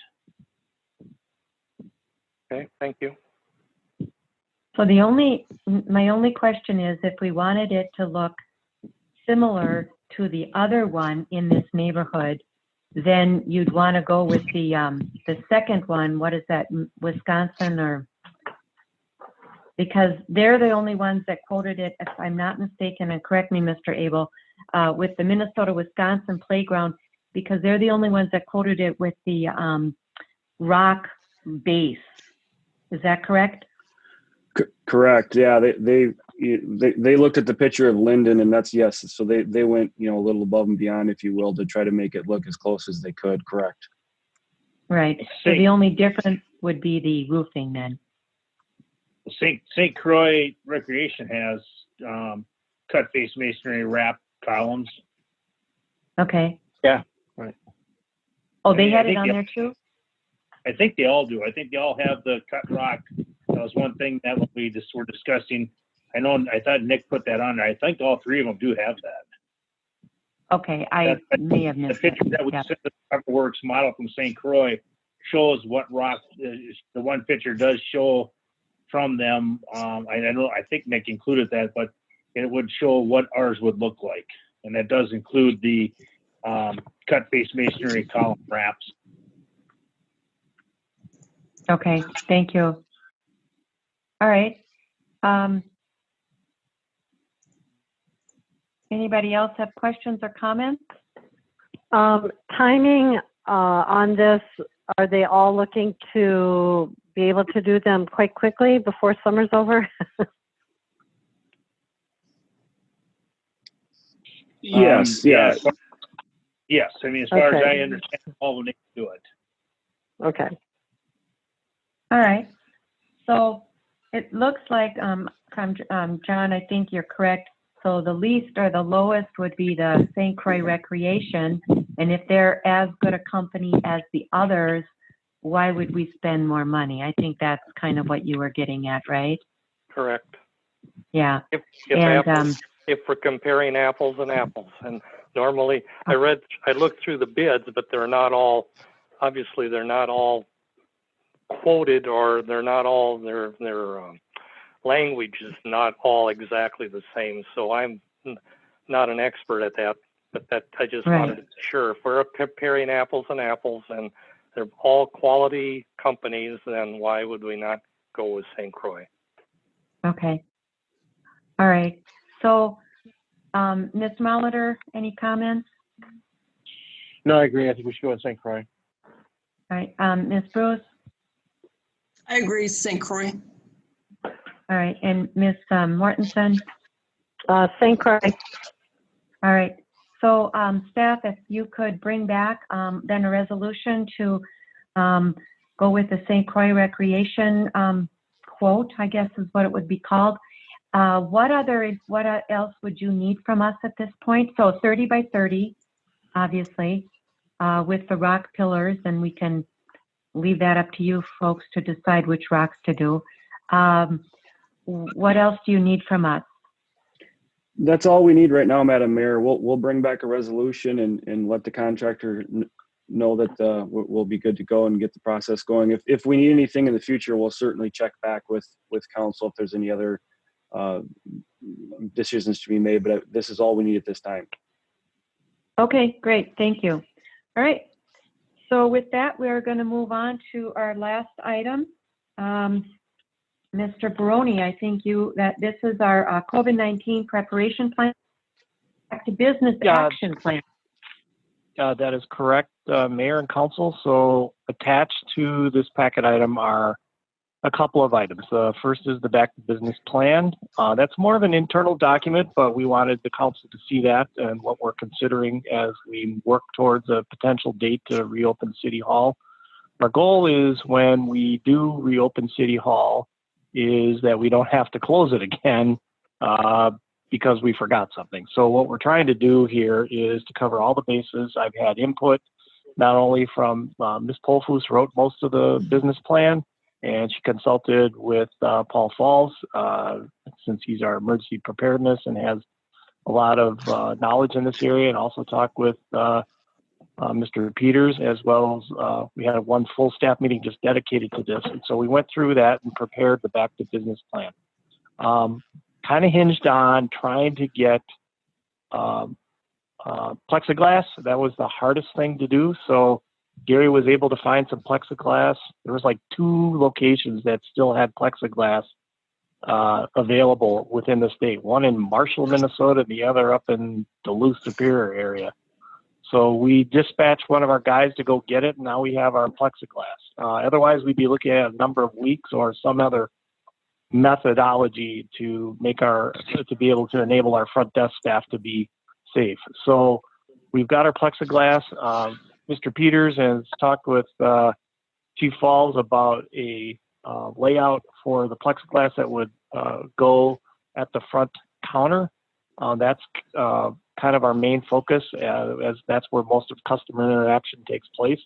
And so we just wanted you to be aware of the action plan, the staffing levels as delineated in the Back to Business plan. Our goal is to try to spread this out. We want to make sure that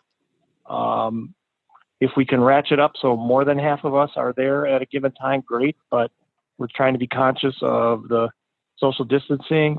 We currently have both our people in building inspections that are on a schedule that they've been following since the pandemic started because they're essential, as is our police and public works. So essentially, we're talking about adding, 4, 5, 6, 7, 8, 9 other people to the mix, and how we go about doing that. We've committed to each other to work together, share schedules, to make sure that, we have coverage there at City Hall, and then also have availability at work. So if you're not working at City Hall, you're working at home. So that's kind of the crux of the things that have to do staff and kind of the layout of the building. There's other items to just touch on. We're going to encourage, not require, face masks, gloves. We'll have lots of hand sanitizer available. We'll have lots of cleaning products available. So if you're working in an area and you're done, you wipe down the area. Kind of try to maintain our social distancing. We've got some advice for how to handle payments and what we're going to do with the public bathrooms. We're going to have those not be public bathrooms. We'll be posting that on our front door, and we'll put up a barrier. So those are the same bathrooms that staff uses, and we're trying to minimize the stuff of people using those. We have some descriptors there for both mail and how we're going to communicate. We still may have, even though I might be sitting next door to Brian, we're both in the office, we still may do our staff meetings via GoToMeeting instead of in person. We're going to try to see if we can do about keeping common areas clean. And this is all obviously for the protection of our own city staff, but we also want to make sure that we're ready for residents. We're going to, again, encourage, not require residents. If they want to wear masks, they can. If they don't, that's their call. We will be placing some markings, just as City Clerk touched on for elections. We'll be placing those same kind of things on the floor to maintain the 6-foot distances. I don't, Gary, if you want to touch quickly on what the plexiglass is going to look like. And this is kind of I would say it's temporary. It's probably going to be with us for a while, but I'll talk about some other option for that in a minute. But Gary, if you want to quickly talk about the plexiglass barrier, what it's going to look like. Yeah, we'll make it it'll just be a kind of an oak trim frame around it, and it'll be secured to the top of the desk all the way around, basically from the, what would that be, east side windows, wrap around following the same layout of the desk to the raised part of the cabinet there. We'll stain it to match the current desk that's there, so it doesn't look kind of, just makeshift or whatever. We'll kind of get it to blend in decently and make it look as nice as possible.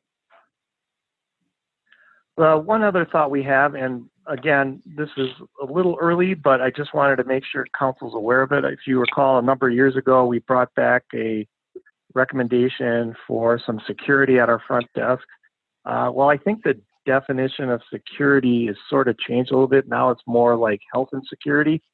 So we may investigate that as a option for the future. I know there was, we didn't go forward with the plan back in the day, but if there's a way with funds that become available federally for putting some sort of more permanent versus the plexiglass structure in place at our front desk with a remodel. I think my remodeling costs that I ballparked back then were $25,000 to $30,000. I have no idea if that'll ever happen, but I'm just throwing that out there, is that, we're going to keep that on our radar. And as these FEMA dollars, et cetera, become firmed up in the future, if that becomes a potential reality to have security and safety brought forth with a slight remodel of the front desk area, we'll certainly look into it and keep the council advised. But for now, what we've done is we've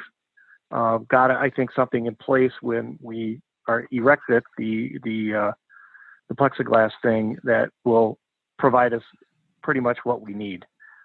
So I don't know if anybody from staff wants to chime in at all about anything related to the action plan. I'd be more than happy to have you inform the council of some things that I may have missed in my presentation.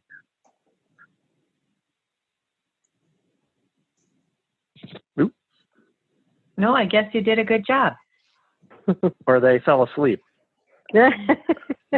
Hopefully I didn't put them asleep. Maybe both. So we'll firm this up. Any questions? Yeah, I'd be happy to answer any questions or have anybody on staff answer questions. Yeah. Does council have any questions? This is Shannon Bruce. I have a question. Can you hear me?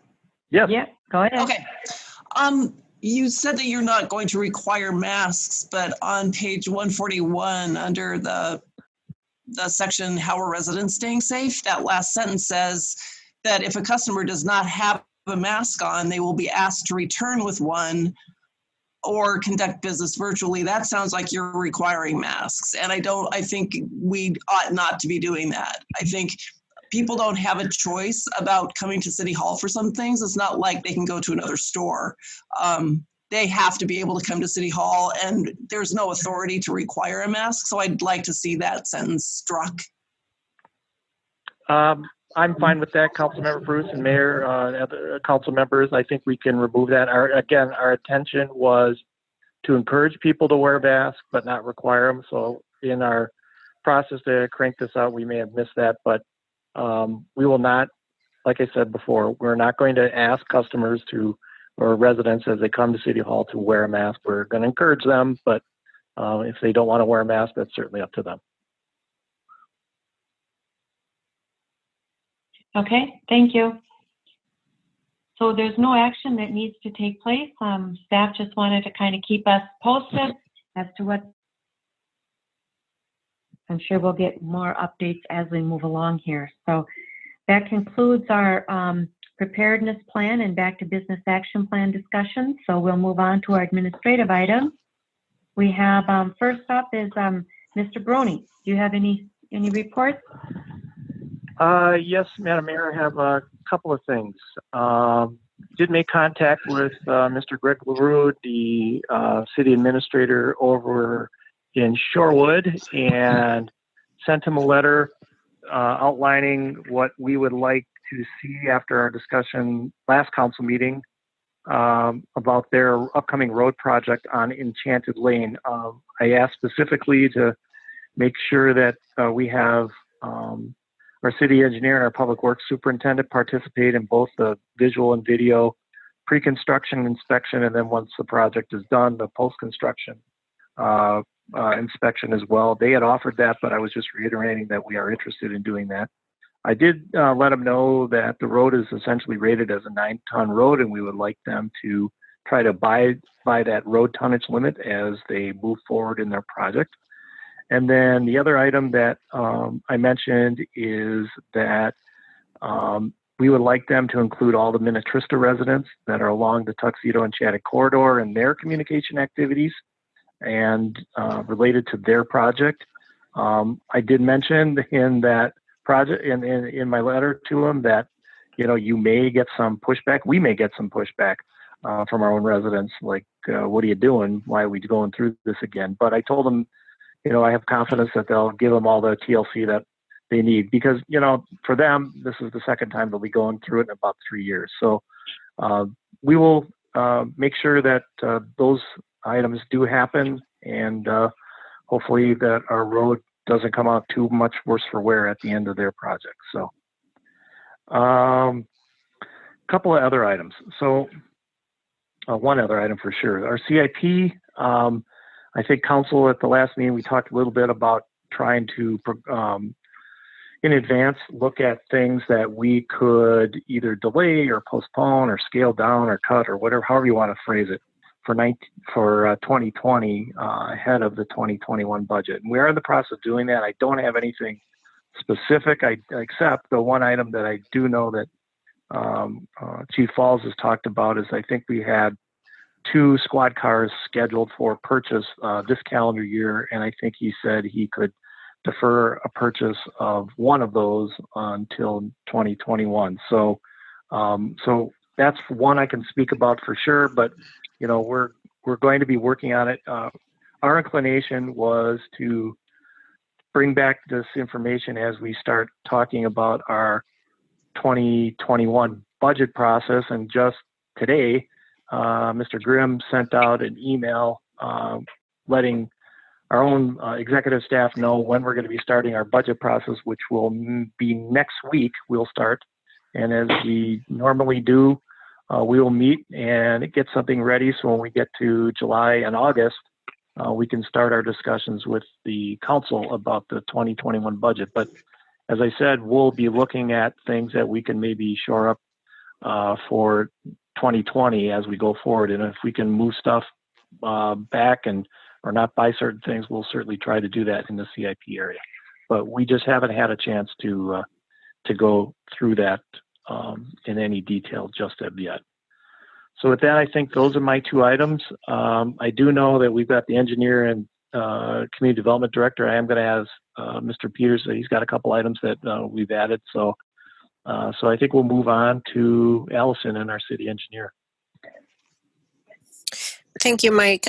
Madam Mayor, members of council, just to bring you up to date with the remaining work from last year's contract. As you recall, the islands in the City Hall parking lot, the elevation was too high, and the mower blades were scraping the top of the grass there. The contractor indicated that they intend to be out early this week here to get that fixed. So we anticipate that we would, once that work's complete, we'll have the final pay voucher on the council agenda. So we are tracking that for the next council meeting if they complete the work. Thank you. Ms. Falls, questions. Do you have a start date for the Halstead overlay and or the Margaret Circle, Shady Lane, and Lakeview? Do you have a start date on those? I do not have one for the Margaret Shady, and we just, I'm just going to take a look here. We just updated the project website on the city's webpage for that. And I think we were looking at within the next week or so here on Halstead that the work would begin and getting the traffic control put up there as to notify residents that, for example, the boat launch would not be available for a period of time. Okay. All right. Thank you. All right. Anything else? So moving on, do we have Mr. Brony? Is it Gary or who's next? I think we'll go with David. Okay. Yes, thank you, Mayor and Council. So just to give you an update on an issue that was brought to you a couple council meetings ago at Persons to Be Heard about the grading situation at 1220 Morning View Drive. The city did receive an updated grading plan, which was reviewed by the city engineer. There was some comments made and some back and forth tweaks that were made to the plan. And then per a data request that was made by the neighbor, Mr. Notch, we did send that new grading plan to him per the data request that was made. And there's been some more comments provided back by Mr. Notch. regarding that grading plan that he has asked the homeowner next door to do. Had a conversation today with the contractor that's working for the homeowner, and they're really not amenable to doing those changes to the plan, and had some frustration with being asked to do that. So I don't know, Mike, if you want to pop in here at any time in terms of Yes. what we're looking for from council tonight. Yeah, I think David's laid it out adequately, but I just want to comment because some of this is obviously my doing because I got inserted into this process last week. So I was under the understanding about the fill and the grading and things of that nature that, you know, it had not met the grading plan, not the grading permit. The grading permit doesn't exist for this. The building permit, when you build a house like these two people did at the next to the notches, you're required to put together a grading plan as part of the permit. And I know Mr. Notch was talking about a grading permit, I should say. But I digress. So, but the reason I got involved in it is I wanted to make sure to see if there could be some middle ground here, no pun intended on the ground, but I was looking for some middle ground here. Hopefully the Notches and his new neighbors, I think their last name is Line, I was hoping that they could come to some sort of resolution because from what I understand, Mr. Notch did have some concerns. I guess I don't blame him.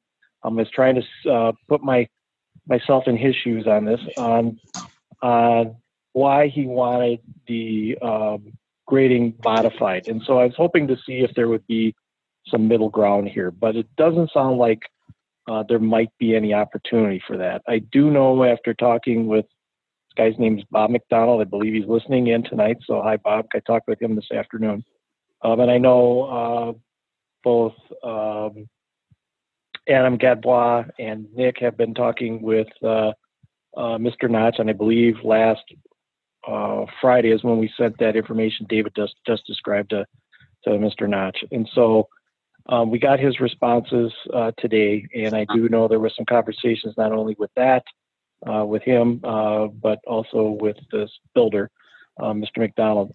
Mr. McDonald described for me today that, that the neighbor, Mr. Notch, has been kind of in his face every step of the way about this project. So as much as I would have liked to see some sort of compromise solution come forward, as I talked with David and Nick and Adam last week, the thing that struck me from Adam that I still hear in my head is, this guy's got a valid grading plan. It meets all the requirements for grading for the location. Now, I'm sure Mr. Notch doesn't like that, but initially, we rejected it, and we even held up the construction of his deck because of that. But he has worked with his builder. The owner has worked with the builder, and they've come up with a grading plan that was approved, and I put it on hold until we could have our discussion tonight. So I'm actually looking for a little direction from the council. It's a tough issue. We generally have not followed through with the neighbor and their request, Mr. Notch in this case, but like I said, I was trying to put myself in his shoes to try to understand the issue from his point of view when I said, let's just hold up on this.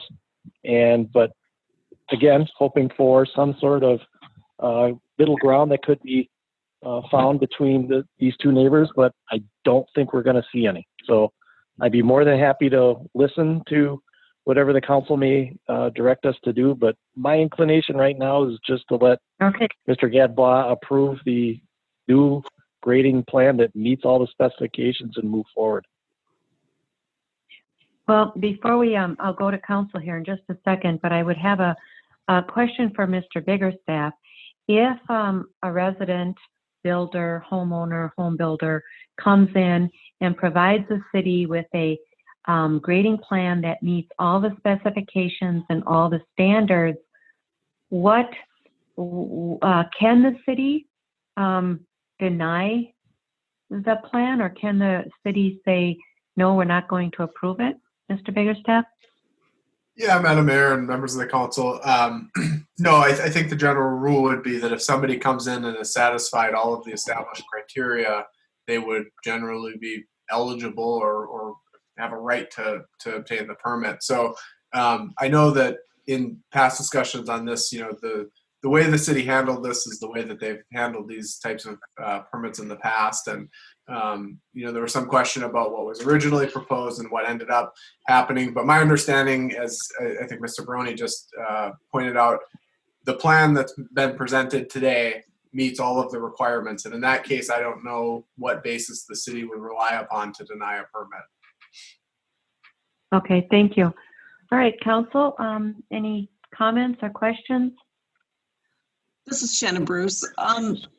It seems to me that if the grading plan, whether or not it seems to meet all the criteria, if that grading plan can be shown to be causing harm to an adjacent property, I'm concerned about what might happen if we just ignore this.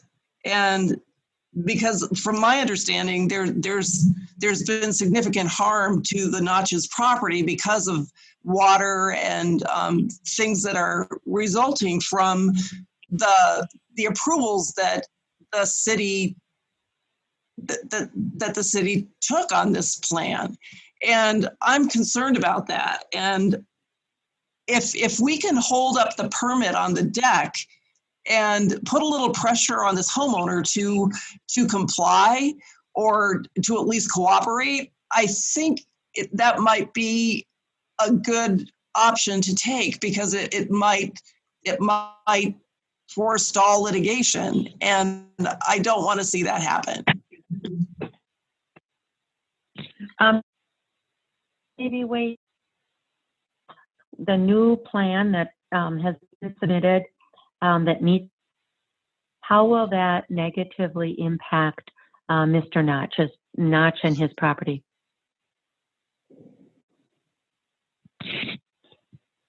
Is this for Adam? I think he might be best able to answer that. Yep, yep. Adam? I don't think Adam is on in the meeting anymore, and I'm not familiar with the current plan to be able to give you a clear indication on what's being proposed. Okay. The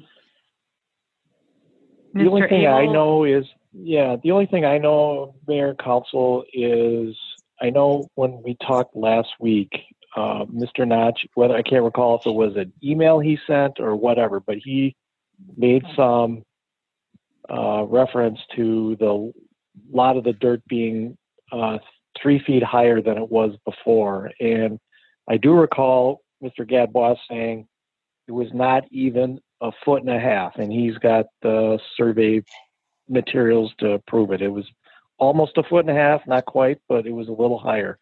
And I think they also, from what I understand, tried to contour the land in this guy's yard so the water would stay off of the Notch's property. I think that's one of the conditions of him approving the permit, is that you can't make worse any condition that was there before you did the work. It has to be the same or better, and I believe it's better. I'm not sure if Mr. Notch will agree with that, but that's what I recall Adam talking about, that he has to be able to deliver essentially that the harm to Mr. Notch's property is not there in regards to before and after status. So I don't know if Allison, you can comment on that. I'm not an engineer, obviously, but yeah, Mike, I can chime in quick just because I've talked to Adam quite a bit about this. They have not done the final grade yet, and so it because we haven't given them the green light to go ahead and finish it. But according to Adam and his review of the proposed plan, if they go ahead and grade it per the plan, it is going to improve the situation from previous. He's actually got a layer on the computer where he's got the contours of the old contours from when they started and the new ones to what they're proposing with this new plan. And they're creating swales and such into which it's actually going to improve the runoff situation from what it was previously. And Adam can demonstrate that per the surveys that have been submitted. So yes, once they're given the green light to go ahead and grade, it's been said that by Adam that it would improve the situation. It would not impose any more water runoff towards the Notch's property. I guess this is Shannon. I think that's the question: is if it's not going to make it worse than it was before, and you're confident of that, then that's one thing. But if you're not confident of that, and there's a possibility it could be worse than it was before, then I'd want to correct it. And so I'm not involved. I can only rely on what the engineer is telling me, and they're telling me that it's going to actually improve the situation. Okay. And if they do go out, Mayor and Council, if they do go out and do the grading and it doesn't meet what the new plan is, Adam will make sure that it does meet the new plan. I mean, they have to follow what he's approved. So that's absolutely correct. They actually have to they actually have to resurvey the property after it's been graded to verify that it's been done correctly. So that is absolutely correct, and we'll hold them to that all the way to the end. Right. Okay. Well, I think that makes it really clear. One, the new grading plan, once it's completed and finalized, will actually improve the runoff. And two, it meets all standards and criteria. So I don't know that the city has any legal right to hold up approving it or moving forward with their deck permit as well. Although I would say we should have them do the grading plan first and get that all secured or done with before they start building their deck. Okay, are we in agreement there? I mean, those are all good questions. Yes, I agree. Yeah. Okay. As John T., I agree with what I've heard. If the engineers are certain that the new grading plan improves the situation, and obviously the runoff can't be worse than it was before, has to be equal to or better. If that's the case, then I see no reason why we shouldn't move forward. Okay. Mr. Molitor, do you want to make any comments? I guess, I agree with what we're saying here. I'm not really sure if I understand what's being requested above and beyond what's on the table. And I'm not sure if we need to even go there, but I guess in a nutshell, Mike, I'll just quickly explain. There's 200 yards of fill that was not proposed with the original plan. And Mr. Notch basically wants that 200 yards removed. And they've come up with a plan that they can shape it and grade it to not affect the neighbor's property. That's really what it boils down to. It's 200 yards of fill. Okay. And they don't want to remove that because of cost, or is it because of other reasons? It improves the backyard livability of the backyard. It gives them a flatter space to work with, and it improves their overall situation. Okay. And that's what I heard from Mr. McDonald today. He said the fill was for the backyard because it wasn't very flat, and this flattens it out a little more. So. All right. Includes our staff reports. Do you need anything else? Yep. Gary's going to talk about a few things. So go ahead, Gary. All right. Thank you, Madam Mayor, Council. Just a couple things. As you know, the County Road 44 project is the paving is wrapped up. It is complete. They have our well house to do yet. Well house 3. They have one driveway left. They have some minor grading at lift station 9 to do for us, and the shouldering. So we did get a brand new paved area at lift station 11 and at lift station 8. with lift station 8-2. In 2018, we were approved for a CIP item to put our generator in there, and we've been postponing it with this project. Now the project is done. We will be getting that here put in finally after almost 2.5 years of waiting, getting our on-site generator there. The gas line is in. That was done in conjunction with the project. The Met Council paid for the concrete slab to go on. They put up the extra fencing to protect it from the snowplow. They're going to give us the bollards to put up now on other things paved to protect it from any cars. So we did have $60,000 back in 2018 set aside for it, but the prices came in. One price was $31,695 complete for the unit and install. The other was $32,560. We will be going with the slightly cheaper one. It is a Cummins quiet engine. It's similar to what other cities have, and we're really looking forward to having this. Is our highest volume pumping lift station on the south side. So when the power goes out over there, which is constantly with these storms, this is one station that we will not have to worry about going out and making sure that we have to pump this one down. We can concentrate on all the other ones on that side. There are 9 lift stations on that side that we have to pump. So this is just one less one that we have to worry about. So so that'll be coming on the pipe. And then the other issue I just want to bring up is with the Sunfield Tower rehab, we have as the city 3 of our own antenna on that tower. We have 2 on the very top and 1 aimed on the side of the tower that goes as a communication to our water treatment plant.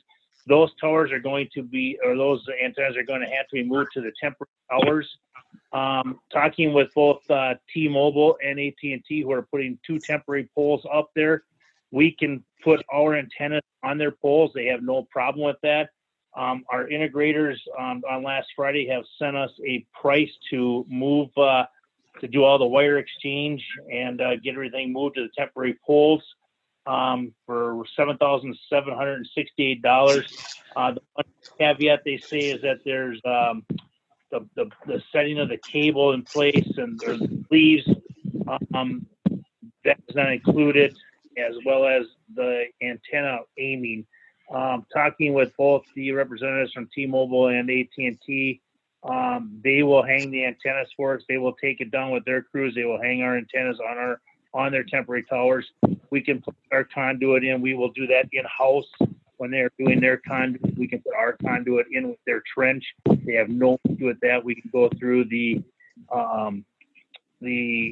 exit port and the tower that they're going to put in for T-Mobile. So they're willing to work with us just because they know that they need our tower for communication. So we'll be getting that stuff arranged. They do theirs, we'll be doing ours.